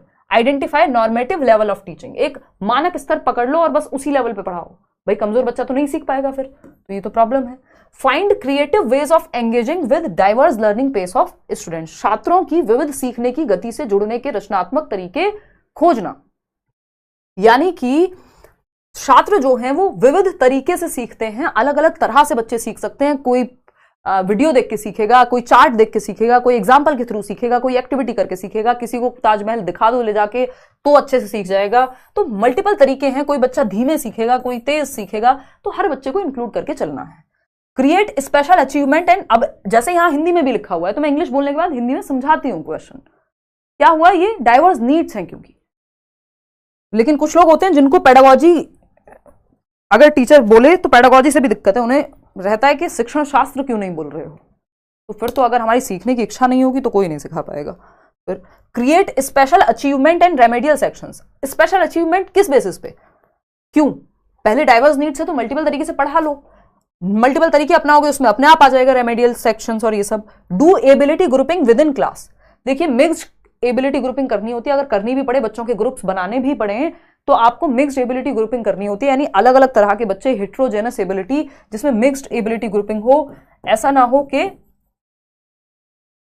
एक ही तरह के बच्चों को आपने ए सेक्शन में डाल दिया जिनके 90% आते हैं, बाकी सबको डी में डाल दिया। तो मिक्स्ड ग्रुपिंग होनी चाहिए अगर जरूरत पड़े तो, एक जैसी क्षमताओं वाले बच्चों को साथ रखने की। क्वेश्चन नंबर 15 देखना एक बार, होमोजेनस ग्रुपिंग नहीं होनी चाहिए। Formative assessment is generally used, रचनात्मक मूल्यांकन का आमतौर पर उपयोग किया जाता है कैसे। रचनात्मक, फॉर्मेटिव असेसमेंट, फॉर्मेटिव असेसमेंट क्या है, एक्टिविटीज के माध्यम से आप आकलन कर रहे हैं बच्चे का, जजमेंट के लिए नहीं, फीडबैक के लिए, इंप्रूवमेंट के लिए। समेटिव असेसमेंट होता है आप एक तरह से बच्चे को जांचना चाह रहे हैं कितना आता है उसको, ठीक है ना, वो जजमेंट बेस्ड होता है, जैसे आपका हाफ ईयरली या ईयरली। तो formative assessment is generally used, रचनात्मक मूल्यांकन आमतौर पर कैसे उपयोग में लाया जाता है। फर्स्ट ऑप्शन है to provide teachers with a rational basis for preparing test और एग्जाम पेपर्स, यानी टीचर्स को एक्स्ट्रा मटेरियल दे दो जिसमें वो एग्जाम पेपर तैयार करें, ये फॉर्मेटिव असेसमेंट है नहीं। To help teachers plan better and provide supportive non evaluative feedback to students, शिक्षकों को बेहतर योजना बनाने और छात्रों को सहायक गैर मूल्यांकनात्मक प्रतिक्रिया प्रदान करने में मदद करना। या फिर to help students develop good test taking skills, अच्छा टेस्ट दे पाए, नहीं। टू डिस्क्रिमिनेट अप्रोप्रिएटली, डिस्क्रिमिनेट कर पाए बच्चों के लेवल में, ये और खराब है। तो बच्चों को आपको एक्टिव रखना है, एक्टिविटी बेस्ड होता है फॉर्मेटिव असेसमेंट, फीडबैक के लिए होता है, बच्चे ने कितना सीखा, कैसे और बेहतर सिखा सकते हैं। शिक्षकों को बेहतर योजना बनाने और छात्रों को सहायक गैर मूल्यांकन यानी non evaluative feedback to students. Non evaluative कैसा है कि इतने % तुम पास हो, फेल हो, बुद्धू हो, ये सब नहीं, वो कैसे बेहतर करे, कितना अच्छे से करता है, कहाँ उसकी स्ट्रेंथ है, ये सब जान पाएंगे आप। इवेल्युएटिव हो जाएगा कि इतने % ले आए, उस पर ध्यान नहीं होना चाहिए, तो सेकंड ऑप्शन हो जाएगा। क्वेश्चन नंबर 16 देखना, मल्टी कल्चरल एजुकेशन यानी बहुसांस्कृतिक शिक्षा, यानी कई सारी संस्कृतियों के बच्चे जहां शामिल हैं वहां पे हम बच्चों को क्या सिखाने का एम रखेंगे या कैसे सिखाएंगे। पहला ऑप्शन है educational inequality for children from different cultures with in a classroom. बच्चों के लिए शैक्षिक असमानता का माहौल पैदा कर देंगे कि इनइक्वालिटी के कौन सा बच्चा किस कल्चर से आ रहा है, उस हिसाब से कुछ को तो महत्वपूर्ण मानेंगे, कुछ को नहीं मानेंगे। Educational equity for children from different cultures with in a classroom, बच्चों के लिए शैक्षिक समता, समानता भी नहीं, इक्विटी लिखा है ना, तो इक्विटी समानता से कई बार बेटर होती है, यानी इक्वालिटी से बेटर होती है इक्विटी। ठीक, समता क्या है, संता बनता नहीं है, समता है, ठीक है ना। समता क्या है भाई, ये इस बात का बच्चों के लिए शैक्षिक समता कक्षा के भीतर विभिन्न संस्कृतियों का निर्माण करती है। यानी अगर आपने एजुकेशनल इक्विटी क्या है, अगर कोई बच्चा है जिसको देर से समझ में आती है कोई चीज, या किसी ऐसे बैकग्राउंड से आता है जहां उसको बहुत ज्यादा बोलने का मौका नहीं दिया गया, या स्कूल की भाषा नहीं आती उसे, तो आप उसको अपनी भाषा में बात करने देंगे। यानी जैसी नीड होगी जिस बच्चे की, एज पर नीड आप डिसीजन लेंगे या एक्टिविटी करेंगे। फॉर एग्जाम्पल अगर हम बात करें तो क्या हो सकता है यहाँ पे, इक्वालिटी क्या है, इसका एग्जाम्पल हालांकि हम बहुत बार बैचेस में भी डिस्कस करते हैं, वो मैच वाला एग्जाम्पल मैं बहुत सालों से दे रही हूँ, जिसमें वो एक बेंच मिल जाती है, जिसकी हाइट कम है उसके लिए भी सेम बेंच, जिसकी हाइट ज्यादा है उसके लिए भी, जिसकी हाइट बहुत ज्यादा है उसके लिए भी सेम बेंच, जो कि जरूरत नहीं है, जिसकी हाइट ज्यादा है उसको सेम बेंच की जरूरत नहीं, बल्कि उस बंदे को एक और एक्स्ट्रा बेंच दे दो आप जिसकी हाइट बहुत कम है, ताकि वो भी देख पाए एक मैच जब देखने गए हैं। तो ये वाली पिक्चर मैंने आपको बहुत बार दिखाई है। खैर, इक्वालिटी है समानता के बराबर बांट दो, कोई भी चीज है बराबर होनी चाहिए सब कुछ, कि हमारी जॉब करने की, एजुकेशन की अपॉर्चुनिटीज, सारी चीजें हमें बराबर मिलनी चाहिए, ये है इक्वालिटी। इक्विटी क्या है, इक्विटी है समता। कि इक्वालिटी की बात तो तब करिए, पहले आपने इक्विटी को ध्यान में रखा कि नहीं। बिहार में या और भी कई जगह पे फीमेल्स को रिलैक्सेशन है, आप गवर्नमेंट जॉब का फॉर्म भरने जाएंगे, फीमेल्स के केस में ज्यादातर वो 100 रुपए 200 रुपए जो भी लगते हैं वो भी नहीं लगते। सीटेट की बात नहीं कर रही हूं मैं, प्रॉपर गवर्नमेंट जॉब की बात कर रही हूँ, जैसे D+B का एग्जाम भी है फॉर दैट मैटर, तो फ्री होता है गर्ल्स के लिए या फीमेल्स के लिए, वुमेन के लिए जो है वो फ्री है, पेपर की फीस नहीं देनी है। क्यों? क्योंकि बहुत सारे माँ बाप कई बार बढ़ावा नहीं देते बच्चों को, स्पेशली लड़कियों को, कि वो पढ़ें, वो अपनी जिद से पढ़ लें या जो भी है। या बिहार में अगर हम देखें तो गवर्नमेंट जॉब्स में रिलैक्सेशन है फीमेल्स को। क्यों? क्योंकि उनको इक्वालिटी पे रखा ही नहीं गया, जिसको बराबर रखा ही नहीं गया उसको बराबर थोड़ी ना कहोगे। एक व्यक्ति जिसका पैर ठीक से काम नहीं करता और जो व्हील चेयर पे, उसको थोड़ी कहोगे जिसके हाथ पैर ठीक है उसके साथ दौड़ लगाओ और देखते हैं कौन जीतेगा।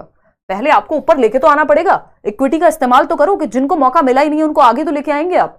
तो इक्विटी होती है एज पर नीड, कि हम कहते हैं मेट्रो में भी, दिल्ली मेट्रो में अनाउंसमेंट होता था 2019 में, मैं लास्ट टाइम ट्रेवल किया था, तो कि पहला डिब्बा महिलाओं के लिए आरक्षित है, यानी जो फर्स्ट कोच है ट्रेन का that is reserved for women. क्यों है ऐसा? मल्टीपल रीजंस हो सकते हैं। छेड़छाड़ महिलाओं के केस में ज्यादा होती है, मेंस्ट्रुअल साइकिल जो पीरियड्स का इशू है वो हो सकता है, कोई महिला प्रेग्नेंट हो सकती है फिर भी काम पे जा रही हो, 70 रीजन हो सकते हैं। उसकी वजह से क्या किया, एक डब्बे को निर्धारित कर दिया गया। ये क्या है? ये भेदभाव नहीं है, दिस इज इक्विटी, नीड है, नीड के अनुसार गए हैं हम, ठीक है ना। स्पोर्ट्स में भी अगर हम बात करें तो स्पोर्ट्स में भी क्या है कि अगर डिस्कस थ्रो या गोला फेंक भी है तो महिलाओं का जो गोला फेंक होगा उसका वजन थोड़ा सा कम होगा पुरुषों वाले शॉर्ट पुट से।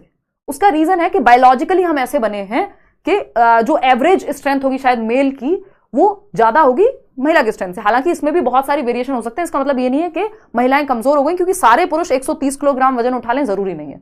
तो वेरिएशन तो वहां भी है, समझ पा रहे हैं? तो वो इक्विटी बेस्ड चीजें हैं ये, कि नीड के हिसाब से। चलिए खैर, और कई बार इक्विटी के चक्कर में लोग भेदभाव ले आते हैं बीच में और कहेंगे कि हमें तो आपकी चिंता है, ठीक। Showcasing dances music of different cultures on specific occasions. ये सिर्फ डिफरेंट कल्चर के आप म्यूजिक कर दो नहीं, उससे अच्छा है कि आप डिफरेंट तरीके से क्लासरूम में पढ़ाना सीखिए, स्पेशल सेक्शन कोई नहीं, सबको। बहुत लंबा ज्ञान हो गया, इसलिए आपको जेंडर को लेकर फ्लेक्सिबल रहना है, या कल्चर में भी यही करना है कि सभी कल्चर का बच्चा, चाहे कोई भी बच्चा किसी भी जाति, किसी भी धर्म, किसी भी समुदाय से आता है, किसी को किसी चीज में नीड है, कोई किसी चीज में अच्छा इंटरेस्ट है, एप्टीट्यूड है, एटीट्यूड है, उन सबका ध्यान रखना, यही इक्विटी है, ठीक है ना। क्वेश्चन नंबर 17 देखना एक बार, ये क्या कहता है भाई, the education of learners from disadvantaged and deprived backgrounds can get negatively influenced by which of the following. वंचित और वंचित पृष्ठभूमि के, वंचित समूह की अगर हम बात करें, है ना। डिसएडवांटेज यानी अलाभान्वित और वंचित समूह वर्ग के बच्चे भी क्लासरूम में आएंगे, वो नेगेटिवली इन्फ्लुएंस हो सकते हैं। वंचित समूह कौन है? वो बच्चा जिसकी आर्थिक स्थिति बहुत खराब है, जिसको समाज ने दरकिनार करके रखा हुआ है उसकी जाति या किसी भी आधार पे, है ना। मैंने उस दिन भी एग्जांपल दिया था वो गंगूबाई मूवी का, कि जो सेक्स वर्कर्स हैं उनके बच्चे, उनके साथ बहुत अच्छा व्यवहार नहीं होता है स्कूल्स में, तो वो क्या है, एक तरह से डेप्राइव्ड सिचुएशन में या डिसएडवांटेज्ड सिचुएशन में हो गए, बेशक फीस बराबर भर पा रहे हो। तो उन बच्चों को नेगेटिवली कैसे वो इंपैक्ट होंगे, नकारात्मक रूप से प्रभावित कौन सी चीज कर सकती है? स्टीरियोटाइप्स, बिल्कुल, क्योंकि हमने स्टीरियोटाइप बना लिए हैं कि ये बच्चा, ये तो बहुत खराब बच्चा है, इस जाति का है, ऐसी भाषा बोलता है, इसकी घर की स्थिति ये है, सामाजिक आर्थिक रूप से हाशिए पे है, डेप्राइव्ड है, तो हमने कह लिया कि ये स्टीरियोटाइप बना सकता है कोई दिमाग में। हाँ, तो बच्चे का नुकसान होगा, नेगेटिवली इन्फ्लुएंस होगा। Lack of understanding of local knowledge systems, यानी स्थानीय ज्ञान प्रणालियों की समझ का अभाव यदि है किसी टीचर को, तो क्या होगा, उससे भी बच्चा नेगेटिवली प्रभावित होगा, क्योंकि आपको उसके आसपास का माहौल ही नहीं पता बच्चे के आसपास का, तो आप वैसा एग्जाम्पल दे ही नहीं पाएंगे। फिर है टॉप डाउन करिकुलम। देखिए, टॉप डाउन करिकुलम क्या है, छोटी छोटी बातों पे ध्यान नहीं दे पाता कई बार, ये ओवरऑल जनरल बातों पे ध्यान देता है, लेकिन यहाँ पे डिटेल्स में ध्यान नहीं देता। जो डिटेल्स में ध्यान देगा बॉटम अप, छोटे से, हम बिल्कुल एक छोटी सी डिटेल से ऊपर की तरफ जा रहे होंगे, वहीं ये बेसिक्स पे ध्यान नहीं देता कई बार। मतलब ऐसी दिक्कत बच्चों को आ जाती है, क्योंकि उसके अगर बेसिक्स क्लियर नहीं है तो उसको टॉप डाउन से समझ नहीं आएगा, तो ये भी नेगेटिवली ही इन्फ्लुएंस करेगा। Curriculum based on local culture and language, ये तो हेल्पफुल है, ये नेगेटिव नहीं है कि आपका करिकुलम ऐसा हो जिस संस्कृति से, जिस स्थान से बच्चा आ रहा है वो उन एग्जाम्पल से रिलेट कर पाए। तो फर्स्ट, सेकंड, थर्ड दोनों ही, तीनों ही सही है। Second option is the right answer. क्योंकि आप लोग फोर्थ पे क्यों लगे पड़े हो? 48% लोग फोर्थ जवाब दे रहे हैं। पढ़ तो लिया करो, इतनी जल्दी क्यों है? स्थानीय संस्कृति और भाषा के आधार पे अगर हम पाठ्यक्रम बनाएंगे तो पॉजिटिवली इफेक्ट करेगा ना। क्या आपने हर बच्चे के लिए फिर तो आपने सोचा होगा उस स्थान का, जो भी बच्चा होगा आसपास का, ठीक है। तो इसलिए फोर्थ नहीं शामिल होगा, फर्स्ट, सेकंड, थर्ड इसमें शामिल हो जाएगा। एक minute, let me check. Curriculum based on local culture and language, हाँ ठीक तो है, कोई दिक्कत नहीं, फर्स्ट, सेकंड, थर्ड के साथ ही जाएंगे। क्वेश्चन नंबर 18 देखना एक बार। क्वेश्चन नंबर 18 क्या कहता है? Creative thinking is not facilitated bye which of the following, यानी रचनात्मकता, आउट ऑफ द बॉक्स सोचना, कुछ नया, कुछ डिफरेंट सोचना, किससे जुड़ा हुआ नहीं है? ओरिजिनलिटी से 4 एलिमेंट होते हैं, बहुत बार बताएं, FFOE, फ्लेक्सिबिलिटी होती है, लचीलापन होता है विचारों में, फ्लुएंसी होती है, यानी बहुत सारे विचार आ रहे होते हैं एक साथ, एक विचार काम ना करे दूसरा, इस बात की फ्लेक्सिबिलिटी है। ओरिजिनलिटी यानी क्या होगा, एक मौलिकता पाई जाएगी, है ना। एलिजिबिलिटी, आपका इलेबोरेशन, यानी उसको डिटेल में समझ पाएंगे, जो भी आइडिया आपको आया है उस पर डिटेल में जा पाएंगे। तो ओरिजिनलिटी होती है क्रिएटिव थिंकिंग में। टॉलरेंस ऑफ एम्बिग्विटी, यानी अभी स्पष्टता नहीं है बट आ जाएगी, तो उस आइडिया के साथ बैठे हैं आप, परेशान हैं थोड़े से, लेकिन फिर भी आप बैठे हैं उस आइडिया के साथ, कुछ नया सोचेंगे, कोई तरीका निकलेगा।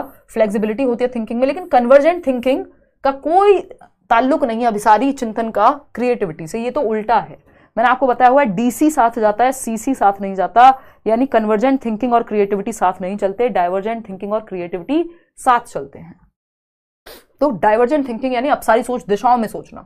इस क्वेश्चन को सॉल्व करने में आपको कन्वर्जेंट थिंकिंग लगी है, और इस क्वेश्चन को सॉल्व करने में आपने कोई नया आंसर दुनिया से नहीं निकाल के दे दिया, यहीं पे आंसर था, उसी को चूज कर लिया है। ये है कन्वर्जेंट थिंकिंग। 4 ऑप्शन है, एक चूज करना है। डाइवर्जेंट थिंकिंग क्या है, उत्तर पता ही नहीं है, खुद से लिखेंगे अलग अलग दिशाओं में सोच के। तो ये है थर्ड ऑप्शन आपका। क्वेश्चन नंबर 19 देखिएगा, आज मुझे लग रहा है कुछ ज्यादा ही डिस्कशन हो जा रहा है। क्वेश्चन नंबर 19 है, child with locomotion disability joins a primary school, which of the following would not be a facilitative strategy for inclusion of the child with in school. एक बच्चा है जो चलने फिरने की अक्षमता से जूझ रहा है, यानी लोकोमोटर डिसेबिलिटी है, यानी उसकी हड्डियों और मसल्स इन दोनों में समस्या है, तो चलने फिरने में समस्या होती है। ऐसा बच्चा व्हील चेयर पे हो सकता है, बैसाखियों का सहारा ले सकता है, बेसिकली जॉइंट्स की प्रॉब्लम है और चलने फिरने में दिक्कत होगी बच्चे को। तो ऐसे बच्चे के लिए कौन सी एक चीज सही नहीं है स्कूल में, उसको हेल्प नहीं मिलेगी किस चीज से? Provision of allocating class on the ground floor. ये बात तो हम बहुत बार डिस्कस कर चुके हैं कि वो बच्चा जो फर्स्ट फ्लोर पे चढ़ के नहीं जा सकता, तो उसके लिए आप ग्राउंड फ्लोर पे क्लासेस लगाइए, क्योंकि उसको ऑलरेडी दिक्कत है। या तो लिफ्ट हो स्कूल में, अब इतने तो हम एडवांस नहीं हुए अभी, बहुत रेयर स्कूल्स में लिफ्ट होगी, वो स्कूल्स फिर 5 स्टार होंगे एकदम उस लेवल के, समझ पा रहे? वो स्कूल नहीं लगेंगे फिर आपको। तो ग्राउंड फ्लोर पे या तो हम रैंप बनवाएं, लेकिन रैंप से भी इसको दिक्कत रहेगी, क्योंकि हड्डियों वाली प्रॉब्लम है, चलने फिरने में, मूवमेंट में दिक्कत आती है लोकोमोटर एक्टिविटीज में। तो ग्राउंड फ्लोर पे आप क्लास लगाइए ऐसे बच्चे की बजाय कि 4th फ्लोर पे या 3rd फ्लोर पे, ठीक है ना। अगर हम बात करते हैं अगर हम बात करते हैं, टीचर्स के केस में भी ऐसा ही होना चाहिए, है ना। तो नेक्स्ट है आपका एम्पैथी बिल्डिंग अमॉन्ग पीयर्स, यानी साथियों के बीच में समानुभूति होनी चाहिए। एम्पैथी, सिंपैथी नहीं। हिंदी में कई बार ये अलग से गलत हो जाता है जो ट्रांसलेशन है। समानुभूति, समानुभूति चाहिए हमें, सहानुभूति नहीं चाहिए। अरे बड़ा बुरा हुआ ये नहीं चाहिए, सच में आप फील कर पाए बच्चे की जगह खुद को रख के, वो चाहिए। तो एम्पैथी होनी चाहिए टीचर्स में भी, बच्चों में भी। एप्रोप्रिएट इंफ्रास्ट्रक्चरल मॉडिफिकेशन, अगर जरूरत पड़े तो ढांचा जो है स्कूल का, इंफ्रास्ट्रक्चर है, लिफ्ट लगवा सकते हैं वो लगवाइए, कुछ और करवा सकते हैं वो करवाइए। फोर्थ ऑप्शन है showing sympathy for the lack of ability, बेचारे बच्चे में क्षमता नहीं है, चल नहीं सकता, है ना। यही करता है समाज, ये हो गया जी, फलाना हो गया, है ना, बेचारा सबसे पहले बना देता है वो। योग्यता की कमी पर सहानुभूति दिखाना कि बच्चे में क्षमता नहीं है इसलिए सिंपैथाइज कर रहे हैं, अरे बेचारा, और पीछे से हंस रहे हैं, ठीक है ना। तो मतलब खुद को दूसरे की सिचुएशन में रख पाना, वो है एम्पैथी, जो मैंने थोड़ी देर पहले एग्जांपल दिया था। अगर सीरियस ब्रेकअप नहीं हुआ, जीवन में कहीं प्रेम नहीं किया, नहीं समझ आएगा क्या होता है ब्रेकअप, है ना। फिर आप हंसेंगे और डांटेंगे बच्चों को, आपसे कोई बच्चा कोई आके बात नहीं कर पाएगा, जैसे आप लोग कर लेते हैं संडे वार्ता में, क्योंकि आपको पता है कि सीरियसली समझा जाएगा। इसलिए नहीं कि ब्रेकअप हुआ है, जिस भी वजह से, कि एम्पैथी है टीचर में और होनी ही चाहिए। टीचर्स में बहुत जरूरी गुण है कि एम्पैथी हो, कि बच्चों की जगह पे खुद को रख के देख पाए, ठीक। फिर क्या है, सिंपैथी क्या है, सिंपैथी हमको नहीं चाहिए, सिंपैथी काम की नहीं है, क्योंकि सिंपैथी में आप दूसरे की जगह पे, दूसरे के शूज में नहीं रख के देख पाते खुद को, ठीक है ना। तो ये हुआ एक आपका जवाब, क्लियर बात है। और ये ग्राउंड फ्लोर और ये सब तो ठीक ही है। क्वेश्चन नंबर 20 देखिएगा, ये क्या कहता है, फटाफट से समझेंगे और आप लोग जवाब देंगे पोल में। हाँ देखो, 10 बजे के बाद कई लोगों को सोना होता है। वाह वाह वाह, चैंप वसी कहना, सच्चा प्यार ही नहीं मिला जो दिल टूटने वाला ब्रेकअप हो। कोई बात नहीं, ऐसे ही जी लो, मुश्किल हो जाता सर्वाइव करना। सही से पढ़ लो, सीटेट निकालो, मजे करो, फिर दिल तोड़वा लेना। इंग्लिश का सही और हिंदी का ट्रांसलेट गलत है तो मार्क्स मिलेगा क्या? नहीं, इंग्लिश को ही फाइनल माना जाता है। अगर पेपर में ऐसा होता भी है तो इंग्लिश वाले को ही फाइनल माना जाता है, ठीक है ना। फटाफट से आ जाओ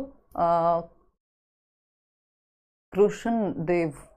चलिए, थर्ड ऑप्शन कह रहे हैं आप लोग, which of the following strategies would not be facilitative with respect to children who have specific hearing disability. एक बच्चा है जिसको सुनने की समस्या, श्रवण दोष है, तो कौन सी एक चीज सुविधाजनक नहीं होगी या उसके लिए सही नहीं होगी उसको अकोमोडेट करने के लिए, क्योंकि हर बच्चों को आपको स्कूल में या क्लास में अकोमोडेट करना है, पढ़ाना है।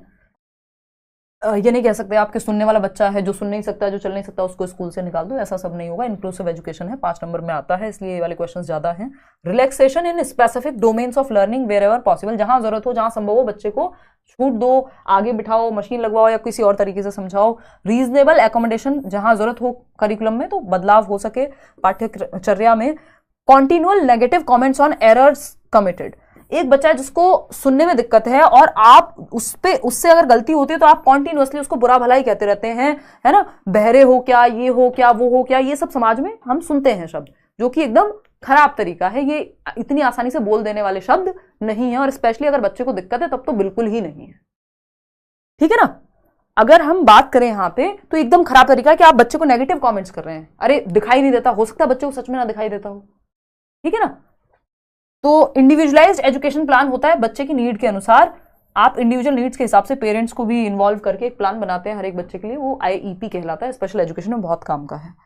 तो थर्ड ऑप्शन ही गलत है, और जो गलत है वही सही है क्योंकि पूछा ही गलत था। क्वेश्चन नंबर 21 देखिएगा, यहाँ पे क्या कहता है ये, success in schools should be broadened beyond specific academic achievement within school to include. स्कूलों में सफलता को स्कूल के भीतर विशिष्ट शैक्षणिक उपलब्धि से आगे बढ़ाकर इसमें इंक्लूड करना चाहिए। हाँ रागिनी, आंसू आ जाएंगे इतनी तारीफ से, आ जाओ इधर आ जाओ। Success in schools should be broadened beyond specific academic achievement के, एकेडमिक अचीवमेंट फर्स्ट आ रहा है कि नहीं आ रहा बच्चा, इसके आगे भी सक्सेस हो सकता है बच्चा स्पोर्ट्स में अच्छा करता हो, म्यूजिक में अच्छा करता हो, तो वो भी सक्सेसफुल है ना।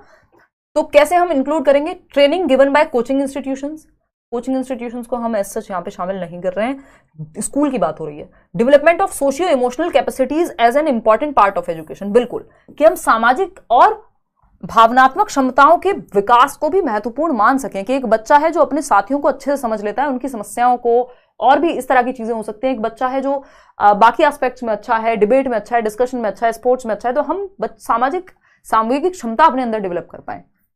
Extra test which can be done at home, इससे कुछ नहीं होगा। बच्चे के वीक एरियाज पे ही सिर्फ फोकस करो, नहीं हो सकता बच्चे की क्षमता ही कुछ और हो। तो second option is the right answer over here.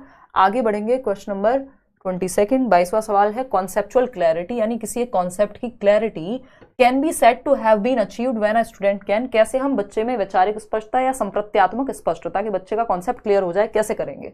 Recall करा के, रिकॉल मतलब रट्टाफिकेशन हो गया, बार बार वही चीज याद करा रहे हो। राइट डाउन इन्फॉर्मेशन करेक्टली, ये भी रट्टाफिकेशन है। रटंत विद्या चलंत नहीं, रोट लर्निंग नहीं, मीनिंगफुल लर्निंग चाहिए। Clearly remember the definition of a concept, definition का मतलब रट्टाफिकेशन होता है, जरूरी नहीं है कि उसने समझ में भी आया हो अगर डेफिनेशन याद है तो, है ना। Apply concepts learn to real life situations, यानी कि सीखी गई अवधारणाओं को वास्तविक जीवन में, वास्तविक स्थितियों पर लागू कर पाना, तब हम कहेंगे एक कॉन्सेप्ट की क्लैरिटी। मैं अपने भाई को अक्सर कहती हूँ कि पढ़ना इस तरह से चाहिए कि आप समझा पाओ किसी को, क्योंकि मुझे याद है मैं अपने फ्रेंड्स के साथ ऐसा कई बार होता था स्कूल से ही कि हम लोग डिस्कस कर रहे होते थे। अगर वो पीयर लर्निंग जो वाइगॉस्की की है, तो किसी कॉन्सेप्ट में अगर मुझे दिक्कत है तो मैं अपनी किसी फ्रेंड से समझ रही हूँ, और जब पेडागोजी बेहतर होती गई उस टाइम पे, तो मैं अपने दोस्तों को समझा देती थी। तो ये क्या होता था, मतलब आपकी कॉन्सेप्ट की क्लैरिटी कितनी अच्छी है, इस बात पर निर्भर नहीं करेगा कि आपको डेफिनेशन कितने अच्छे से याद है, इस बात पर निर्भर करेगा कि आप उस कॉन्सेप्ट को रियल लाइफ सिचुएशन में किसी को समझा पा रहे हैं। उसका कोई समझाना एक तरीका है, उसको सच में एक्सपेरिमेंट करके देख पा रहे हैं, तो रियल लाइफ में कैसे अप्लाई करेंगे, इससे पता लगेगा कि कॉन्सेप्ट की क्लैरिटी है या सिर्फ रट्टाफिकेशन ही लगाया हुआ है। ठीक, तो fourth option is the right answer. Question number 23 देखिए, क्वेश्चन नंबर 23 क्या है भाई? ये है to enable children to become effective problem solvers it is critical that they are given opportunities to, यानी बच्चों को प्रभावी समस्या समाधानकर्ता बनने में सक्षम बनाने के लिए महत्वपूर्ण है कि उन्हें अवसर दिए जाएं, यानी बच्चे प्रॉब्लम सॉल्वर्स बने। प्रॉब्लम्स हमेशा आएंगी लाइफ में, प्रॉब्लम सॉल्विंग पे प्रोग्रेसिव एजुकेशन, प्रगतिशील शिक्षा, चाइल्ड सेंटर्ड एजुकेशन ध्यान देती है कि बच्चा प्रॉब्लम सॉल्वर बने। ठीक, do experiments only, her time पे जैसे ही प्रॉब्लम आए मम्मी मम्मी करता हुआ रोके ना भाग जाए, खुद भी प्रॉब्लम सॉल्व करना सीखे, है ना। यहां हम देखते हैं लोग हो जाते हैं 6-6 फीट के, वयस्क हो जाते हैं, और अपने लिए डिसीजन उनसे नहीं लिए जाते जीवन में, अपनी प्रॉब्लम्स उनसे सॉल्व नहीं होती, है ना। मम्मी पापा के पास जाना समस्या में या परेशानी में वो कोई बुरी बात नहीं है, बट उन्हीं पे निर्भर रहना, उन्हीं को बैसाखियों की तरह यूज करना, ये अपने आप में नेगेटिव बात है, क्योंकि बच्चे को इंडिपेंडेंट प्रॉब्लम सॉल्वर हमें बनाना है, जीवन उसका है, जीना आना चाहिए। ठीक, तो do experiments only in the format prescribed in the text book, और ये एज के अनुसार, ऐसा नहीं है कि आप 8 साल के बच्चे को कहें तुम्हारा जीवन है चलो जाओ आज से तुम खुद अपना कमाना अपना खाना, वो बात नहीं चल रही है। एज के अनुसार इंडिपेंडेंस या प्रॉब्लम सॉल्विंग उसको आनी चाहिए। प्रयोग पाठ्य पुस्तक में निर्धारित प्रारूप में ही करें, यानी जैसा टेक्स्ट बुक में दिया है सिर्फ वही एक्सपेरिमेंट नहीं। Discover a concept through independent thinking, हाँ बच्चा किसी कॉन्सेप्ट को खुद से स्वतंत्र रूप से सोच के डिस्कवर कर पा रहा है, तो बात सही है। टेक एक्स्ट्रा ट्यूशंस, नहीं एक्स्ट्रा ट्यूशन लेना कोई अच्छी बात नहीं, इवन आरटीई के अकॉर्डिंग, राइट टू एजुकेशन के अकॉर्डिंग, अगर आप गवर्नमेंट टीचर हैं मतलब तो बिल्कुल ही प्रोहिबिटेड है, वैसे भी प्रोहिबिटेड है कि टीचर्स जो है ट्यूशंस लें। Learn primarily through audio visual aids and smart boards, क्यों भाई, मल्टीपल तरीके से सीख लो। प्रॉब्लम सॉल्व तो डिस्कशन से लेके हर चीज से हो सकती है। क्वेश्चन नंबर 24 देखना फटाफट से, थोड़े लेंथी क्वेश्चन है, ऐसे ही आते भी हैं पेपर में। The errors that children make during the learning process can be, सीखने की प्रक्रिया में बच्चे जो गलतियां करते हैं, अब ऐसा तो नहीं है कि बच्चे गलतियां ही नहीं करेंगे, जब गलतियां नहीं करेंगे तो सीखेंगे भी नहीं, बिना गलती करे कैसे सीख सकता है कोई, कभी ना कभी तो करी होगी। Use to ascertain their current ability and intelligence, यानी बच्चे की वर्तमान क्षमता और बुद्धिमत्ता का पता लगाने के लिए उपयोग किया जाता है कि जो बच्चे गलतियां कर रहे हैं और लर्निंग प्रोसेस में, उससे पता लगता है कि उनका करंट लेवल क्या है और बुद्धि का स्तर क्या है, या फिर रेक्टिफाई कर देना चाहिए तुरंत विदाउट फीडबैक, उनको फीडबैक भी मत दो और बस करेक्ट कर दो, तो उससे कोई फायदा नहीं होगा। Seen as normal and acceptable part of cognitive development, ठीक लग रहा है ये। और distraction in the learning process, distraction नहीं है, इंपॉर्टेंट है, लर्निंग का पार्ट है सीखना, यानी एरर्स जो है पार्ट ऑफ लर्निंग है। ठीक, उनकी वर्तमान क्षमता और बुद्धि का पता लगाने के लिए उपयोग किया जाना चाहिए, यानी अगर बच्चों से गलतियां हो रही हैं तो make during the learning process can be, तो उस पर ठप्पा नहीं लगाना है, हमें पता लग सकता है कि क्या करंट लेवल है, लेकिन इसका मतलब ये नहीं है, इसमें सीधा सीधा लिखा हुआ है कि गलतियों को उनके खिलाफ ही यूज कर लो कि कितना दिमाग है उनमें, तो वो गड़बड़ हो जाएगा। यहाँ पे seen as normal and acceptable part of cognitive development, कि बच्चे का संज्ञान या उसका दिमाग जब विकसित हो रहा होगा तो गलतियां उसका एक हिस्सा है। क्वेश्चन नंबर 25 देखना एक बार और जवाब देना। ये क्या कहता है, what is the role of children's emotions in learning, यानी सीखने में बच्चों की भावनाओं की क्या भूमिका है। तो इमोशंस, बच्चों के इमोशंस का क्या रोल है? इमोशंस डिस्ट्रैक्ट करते हैं, हमें पॉजिटिव मानना है, उनको कंट्रोल करके रखो। ये एकदम खराब तरीका है। कितना ज्यादा कंट्रोल करेंगे आप, लंबे समय तक फट के निकल जाएंगे। किसने कहा है? सिगमंड फ्रॉइड ने कहा है ना, कि जो चीजें हम दबा देते हैं वो फिर एक दिन फट के निकलती हैं। उनका एक कोट है, अभी आप सीटेट पढ़ रहे हैं, इसके बाद फिर उसको पढ़ेंगे। और एक शायर भी हैं शायद, उन्होंने भी कहा है कि जो बातें पी गया था मैं, वो बातें खा गई मुझको, तो अंदर से खत्म हो लेंगे फिर। तो हम क्या कर सकते हैं? ये तो नहीं करेंगे कि जो बच्चा है उसको डिस्ट्रैक्ट कर दें इमोशंस से एंड ऑल, वो सॉल्यूशन कभी भी नहीं होता, या दबाना इमोशंस को सॉल्यूशन नहीं होता। There needs to be a clear disconnect between cognition and emotions of children for effective learning. यानी डिस्कनेक्ट होना चाहिए, लर्निंग और इमोशन में कोई संबंध नहीं। नहीं भाई, अगर हम कह रहे हैं ना फिजिकल, कॉग्निटिव, सोशल, इमोशनल, ये जो विकास के प्रकार हैं, 3 मुख्य प्रकार, ओवरऑल 4 कह देते हैं, PCSE, ये सब आपस में जुड़े हुए हैं। अगर अच्छा महसूस नहीं कर रहे हैं, मन नहीं लगेगा चीजों में, ठीक? तो emotions give meaning to learning experience and need to be integrated within learning process. भावनाएं सीखने के अनुभवों को अर्थपूर्ण बनाती हैं और भावनाओं को या संवेगों को लर्निंग में शामिल करना चाहिए। तभी हम ब्रेकअप की बात करते हैं, पैचअप की बात करते हैं, ताकि आपके इमोशंस से कनेक्ट होके, आपके रियल लाइफ से कनेक्ट होके आपको चीजें समझ में आए, तब जाकर के आप समझते हैं, ठीक? Emotions make learning process messy and unpredictable. नहीं, इमोशंस इंपॉर्टेंट हैं और उनको इंटीग्रेट किया जाना चाहिए लर्निंग प्रोसेस में। अगर बच्चा जॉय की भावना महसूस कर रहा है, मजा आ रहा है पढ़ने में, आप कहते हैं ना बहुत मजा आया आज, तो इसका मतलब आप अच्छे से सीख भी पाएंगे। क्यों? क्योंकि इमोशन पॉजिटिव है, तो लर्निंग भी बेहतर होगी। दिमाग से जुड़ा हुआ है कॉग्निशन एंड इमोशन, चैप्टर है अपने आप में। क्वेश्चन नंबर 26 देखना, ये कहता है children can be encourage to become intrinsically motivated. आंतरिक रूप से अभिप्रेरित हो जाएंगे बच्चे, और आंतरिक रूप से इंटरनल मोटिवेशन बेस्ट होती है एक्सटर्नल की बजाय। एक्सटर्नल में आप रीजंस बाहर ढूंढते हैं कि सैलरी मिलेगी, ये मिलेगा, वो मिलेगा, नाम मिलेगा, रिवॉर्ड मिलेगा। आंतरिक ये होता है कि आपको पसंद है कोई चीज, इंट्रिंसिक मोटिवेशन है ना। टीचर बनना या टीचिंग पसंद है, इसलिए टीचर बनना है। सरकारी में फ्रीडम है, सैलरी भी अच्छी है, सब कुछ है, ठीक है, तो इसलिए वहां ट्राई करेंगे। लेकिन अगर टीचर बनने का इतना ही अंदर से जुनून है, इंट्रिंसिक मोटिवेशन है, तो कहीं भी पढ़ाओ, टीचर तो हो ही आप, है ना। तो ये क्या हुआ? इंटरनल मोटिवेशन, आंतरिक अभिप्रेरणा, क्योंकि रीजन अंदर है किसी काम को करने का। गिविंग रिवॉर्ड, रिवॉर्ड बाहर है, रीजन हमें अंदर चाहिए। पनिशमेंट देना, ये भी रीजन बाहर है। Learning from the mistakes made during learning process without any negative penalty, सीखने की प्रक्रिया के दौरान दी गई गलतियों से बिना किसी नकारात्मक दंड के सीखना। Encouraging teacher attention to performance by special achievers within a classroom, सिर्फ उन्हीं पे ध्यान दो जो अच्छे नंबर लाते हैं, नहीं। Learning from the mistakes made during learning process without any negative penalty, यानी आप अपनी गलतियों से भी सीख रहे हैं बिना पेनल्टी के, डर के। बात ठीक है, रीजन लर्निंग है यहाँ पे, ना कि कोई रिवॉर्ड या पनिशमेंट। क्वेश्चन नंबर 27 देखिएगा और फटाफट से जवाब दीजिएगा, 2-3 सवाल और हैं। Which of the following characteristics are there in mastery oriented learning? Mastery oriented learning, 3 orientation होती है लर्निंग की, मास्टरी ओरिएंटेशन बेस्ट है। मैं 2 बूंद जिंदगी की पानी पी लेती हूँ, इतने आप इसका जवाब दे दीजिए फटाफट से, जल्दी बताइएगा ताकि हम आगे बढ़ सकें।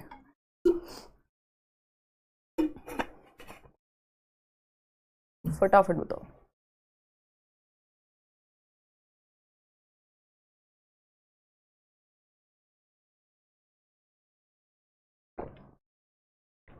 सोनू देवनाथ कह रहे हैं मेरा सीटेट क्लियर हो गया है ओनली बिकॉज ऑफ यू, धन्यवाद जी। रजिस्ट्रेशन के लिए साइन अप किया, फिर डिटेल्स भरी करियर विल ऐप में, देन वेरिफिकेशन कोड डाला तो वहाँ पर ऐसा लिखा आता है please submit device token, what should I do? इसका हम कल एक बार टीम से बातचीत करके बता देंगे, नहीं तो वेबसाइट से भी फिर आप जाके ले सकते हो, और कोर्स तो वेबसाइट से ही लेना। CW20 वहाँ का कुछ कूपन कोड टाइप है। बगल में मम्मी बैठी हैं, आपका क्लास देख रहे हैं, आपकी बात सुन रही हैं, कहीं अभी ही न लात मार दे कि जाओ अब अपना देखो प्लीज़ मैम, हम लड़कों का थोड़ा सा इज्जत का ख्याल रखिए। अच्छा, नहीं, अभी तैयारी कराएंगे माँ बाप, ऐसी बात नहीं। और भारत में तो बच्चे ही रहते हैं, इंडिया में, है ना, जब तक भी आप हैं तब तक बच्चे ही हैं। देखिएगा एक बार, समझते हैं कहानी क्या है और देखते हैं। लड़कों क्या मैं एक लड़कों के लिए बोलती हूँ, सिर्फ लड़के लड़कियों सबके लिए बात है, मैं तो जेंडर न्यूट्रल बात करती हूँ यार, हैं। जहाँ सेंसिटिव होने की जरूरत है वहाँ वो बात होती है, नहीं तो ऐसा थोड़ी है कि कोई लड़कों से दुश्मनी चल रही है यहाँ पे, लड़का लड़की वाला वो चल रहा है, नहीं चल रहा है ऐसा कुछ, है ना।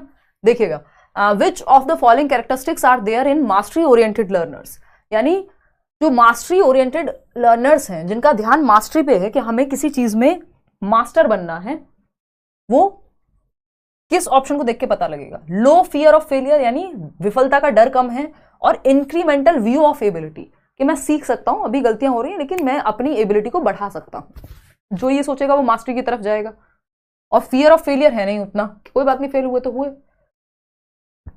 ठीक है, मास्टरी ओरिएंटेशन लग रही है, लेकिन फिर भी देखते हैं। हाई फियर ऑफ फेलियर में मास्टरी नहीं हासिल हो पाएगी, या तो वो फेलियर से बचेगा किसी तरह से। एंटिटी व्यू ऑफ एबिलिटी, यानी एंटिटी व्यू मतलब फिक्स्ड व्यू है कि भैया क्षमता तो आईक्यू तो बस एक बार मिल जाता है, अब मैं क्या करूं, मेरे में तो दिमाग ही नहीं है, मैं तो इतना ही कर सकता हूं, जबकि आपने अपनी तरफ से बेस्ट दिया ही नहीं, अपना 100% दिया ही नहीं, ठीक है ना। Low fear of failure but entity view है एबिलिटी का, फेलियर का डर नहीं है बट आपको लगता है आपसे होगा ही नहीं, आपकी बस का ही नहीं है ना, आप में क्षमता ही नहीं है क्योंकि आपकी एबिलिटी फिक्स आपने मान ली है। हाई फियर ऑफ फेलियर या incremental view of ability, incremental view तो पॉजिटिव है लेकिन फियर ऑफ फेलियर अगर बहुत ज्यादा होगा तब भी आप नहीं सीख पाएंगे। तो आपको फियर ऑफ फेलियर थोड़ा लो करना है कि देखा जाएगा जो होगा, अपनी तरफ से तो बेस्ट देके देख लूं, और जो अपना बेस्ट देते हैं उनकी क्षमताएं बढ़ सकती हैं, उनकी एबिलिटी इंक्रीज हो जाती है। लोग बहुत बहुत वीक होते हैं किसी सब्जेक्ट में, उसको भी बेहतर कर लेते हैं, क्यों? क्योंकि एक तो फियर ऑफ फेलियर कम कर लिया है, दूसरा इंक्रीमेंटल व्यू ऑफ एबिलिटी, यानी क्षमता को बढ़ाया जा सकता है, ऐसा नहीं है कि वो फिक्स है, ठीक। तो first option is the right answer. Question number 28 देखिएगा फटाफट से। विच of the following is a hindrance in effective problem solving, यानी एक ठीक ठाक समस्या समाधान में, एक प्रभावी समस्या समाधान में कौन सी चीज एक रुकावट बनेगी या फिर हिंड्रेंस बनेगी। हिंड्रेंस मतलब प्रॉब्लम बनेगी या बैरियर बनेगी। ये कई बार हर बार अलग अलग तरीके से क्वेश्चन आता है, कभी बैरियर लिखा होगा, कभी हिंड्रेंस लिखा होगा, कभी लिखा होगा डेट्रीमेंटल बनेगी प्रॉब्लम सॉल्विंग में, है ना। तो ये कई सारे शब्द हैं जो यूज हो जाते हैं। डेट्रीमेंटल, अब डेट्रीमेंटल देख के कई लोगों के सर में दर्द हो जाता है, और हिंदी में भी अगर इसी तरह का शब्द लिखा हो तो फिर तो और ज्यादा। तो निम्नलिखित में से कौन प्रभावी समस्या समाधान में बाधा है? Activating the right schema, problem solving के लिए क्या होगा? राइट स्कीमा को अगर आप एक्टिवेट करें, सही स्कीमा सक्रिय करना, चाहे वो राइट ब्रेन का हो, लेफ्ट ब्रेन का हो, जो आपकी प्रीवियस नॉलेज है उस चीज को लेके वो आपके दिमाग में क्लिक हो जाए सही समय पे, ठीक बात है, ये तो पॉजिटिव है। रिस्पॉन्स सेट नेगेटिव है, ये हिंड्रेंस है, ये प्रॉब्लम क्रिएट करेगा, प्रॉब्लम सॉल्विंग नहीं हो पाएगी। यदि आपने प्रतिक्रिया को फिक्स कर लिया है कि प्रॉब्लम कोई भी हो, मम्मी क्या कहती है, बेटा इस फोन ही है इस सारी चीजों की जड़, पेट में दर्द हो, कोई और दुनिया की समस्या हो, कई चीजों की जड़ हो भी सकता है फोन, बट हर बात के लिए एक ही सॉल्यूशन, कुछ नया नहीं सोच पा रहे हैं, तो प्रॉब्लम सॉल्व नहीं होंगी, क्योंकि हमेशा पुरानी प्रॉब्लम्स थोड़ी आएंगी लाइफ में। Identification of the real problem, के वास्तविक समस्या की पहले पहचान करें। एप्लीकेशन ऑफ ह्यूरिस्टिक्स और general problem solving strategies, heuristics होते हैं हमारे जुगाड़, कि रिमोट नहीं चल रहा, हमें पता है ये करके पहले चल गया था, इस बार भी चल जाएगा, तो ये हमने जुगाड़ अपना लिया, ठीक। तो ये है ह्यूरिस्टिक। तो प्रतिक्रिया सेट, रिस्पॉन्स सेट कोई तरीका नहीं है प्रॉब्लम सॉल्विंग का। क्वेश्चन नंबर 29 पे चलेंगे और समझेंगे फटाफट से। ये क्या है? ये है encouraging students to compete among themselves in the classroom can have the following consequences.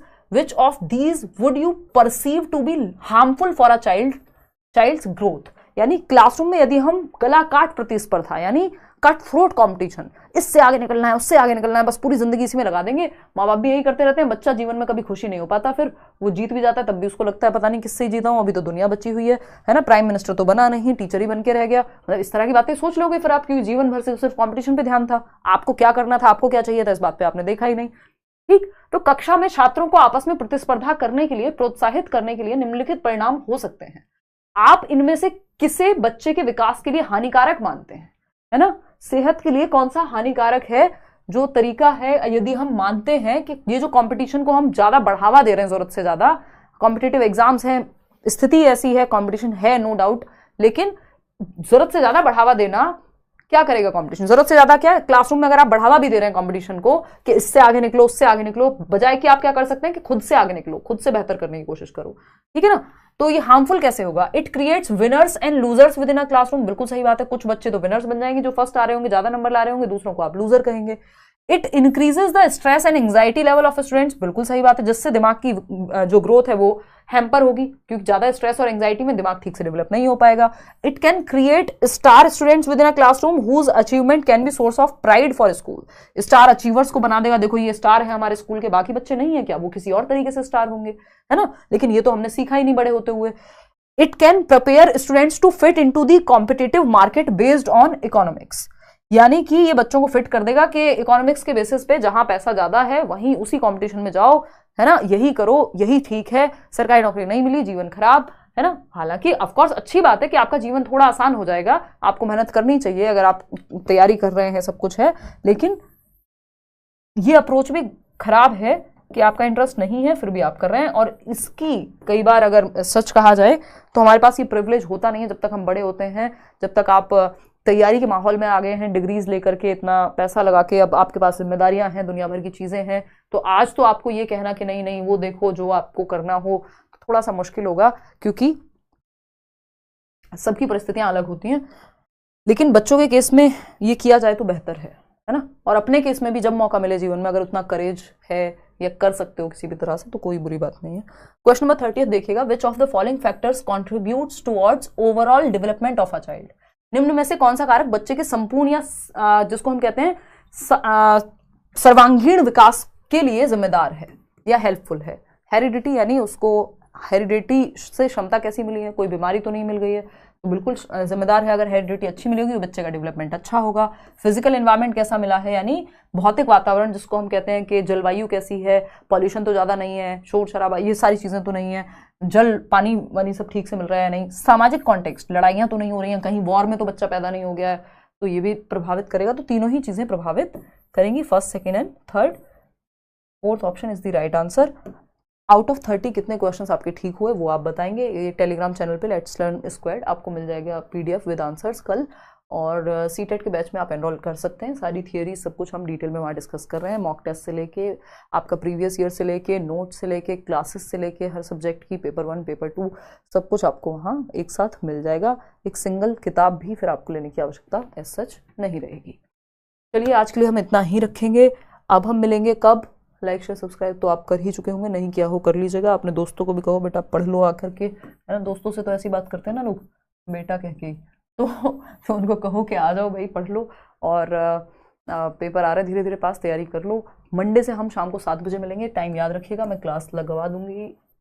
और अगर हम देखें 7 PM, अब आपकी क्लास ये 9 बजे वाली शिफ्ट हो जाएगी, 7 से 8 साढ़े 8 जितने भी होंगे, मतलब 1.5 घंटा 1 घंटा जितनी भी देर की क्लास होती है 7 से 8 में रखेंगे। आउट ऑफ 30 कितना आपने स्कोर किया, नंबर से ज़्यादा ज़रूरी कि आपका कॉन्सेप्ट क्लियर हुआ कि नहीं हुआ। रश्मि तो 15 कह रही हैं, 24 20 30, कई लोग तो लेट आए ना, 26।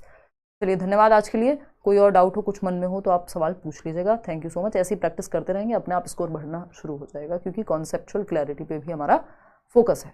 चलिए धन्यवाद। अब सैटरडे आपका ऑफ रहेगा, संडे ऑफ रहेगा। संडे को मैं शायद संडे वार्ता इस बार लूँगी रात को 9 बजे ही, तो या हो सकता है 7 बजे ले लूँ। तो संडे मिलते हैं, एक बार बातचीत करेंगे। इंस्टाग्राम पे मैं कुछ क्वेश्चंस आप लोगों से पूछती हूँ, उसके फिर जवाब देंगे। महीने में, 1.5 महीने में, 2 महीने में जब भी मौका मिलता है ये करते हैं हम।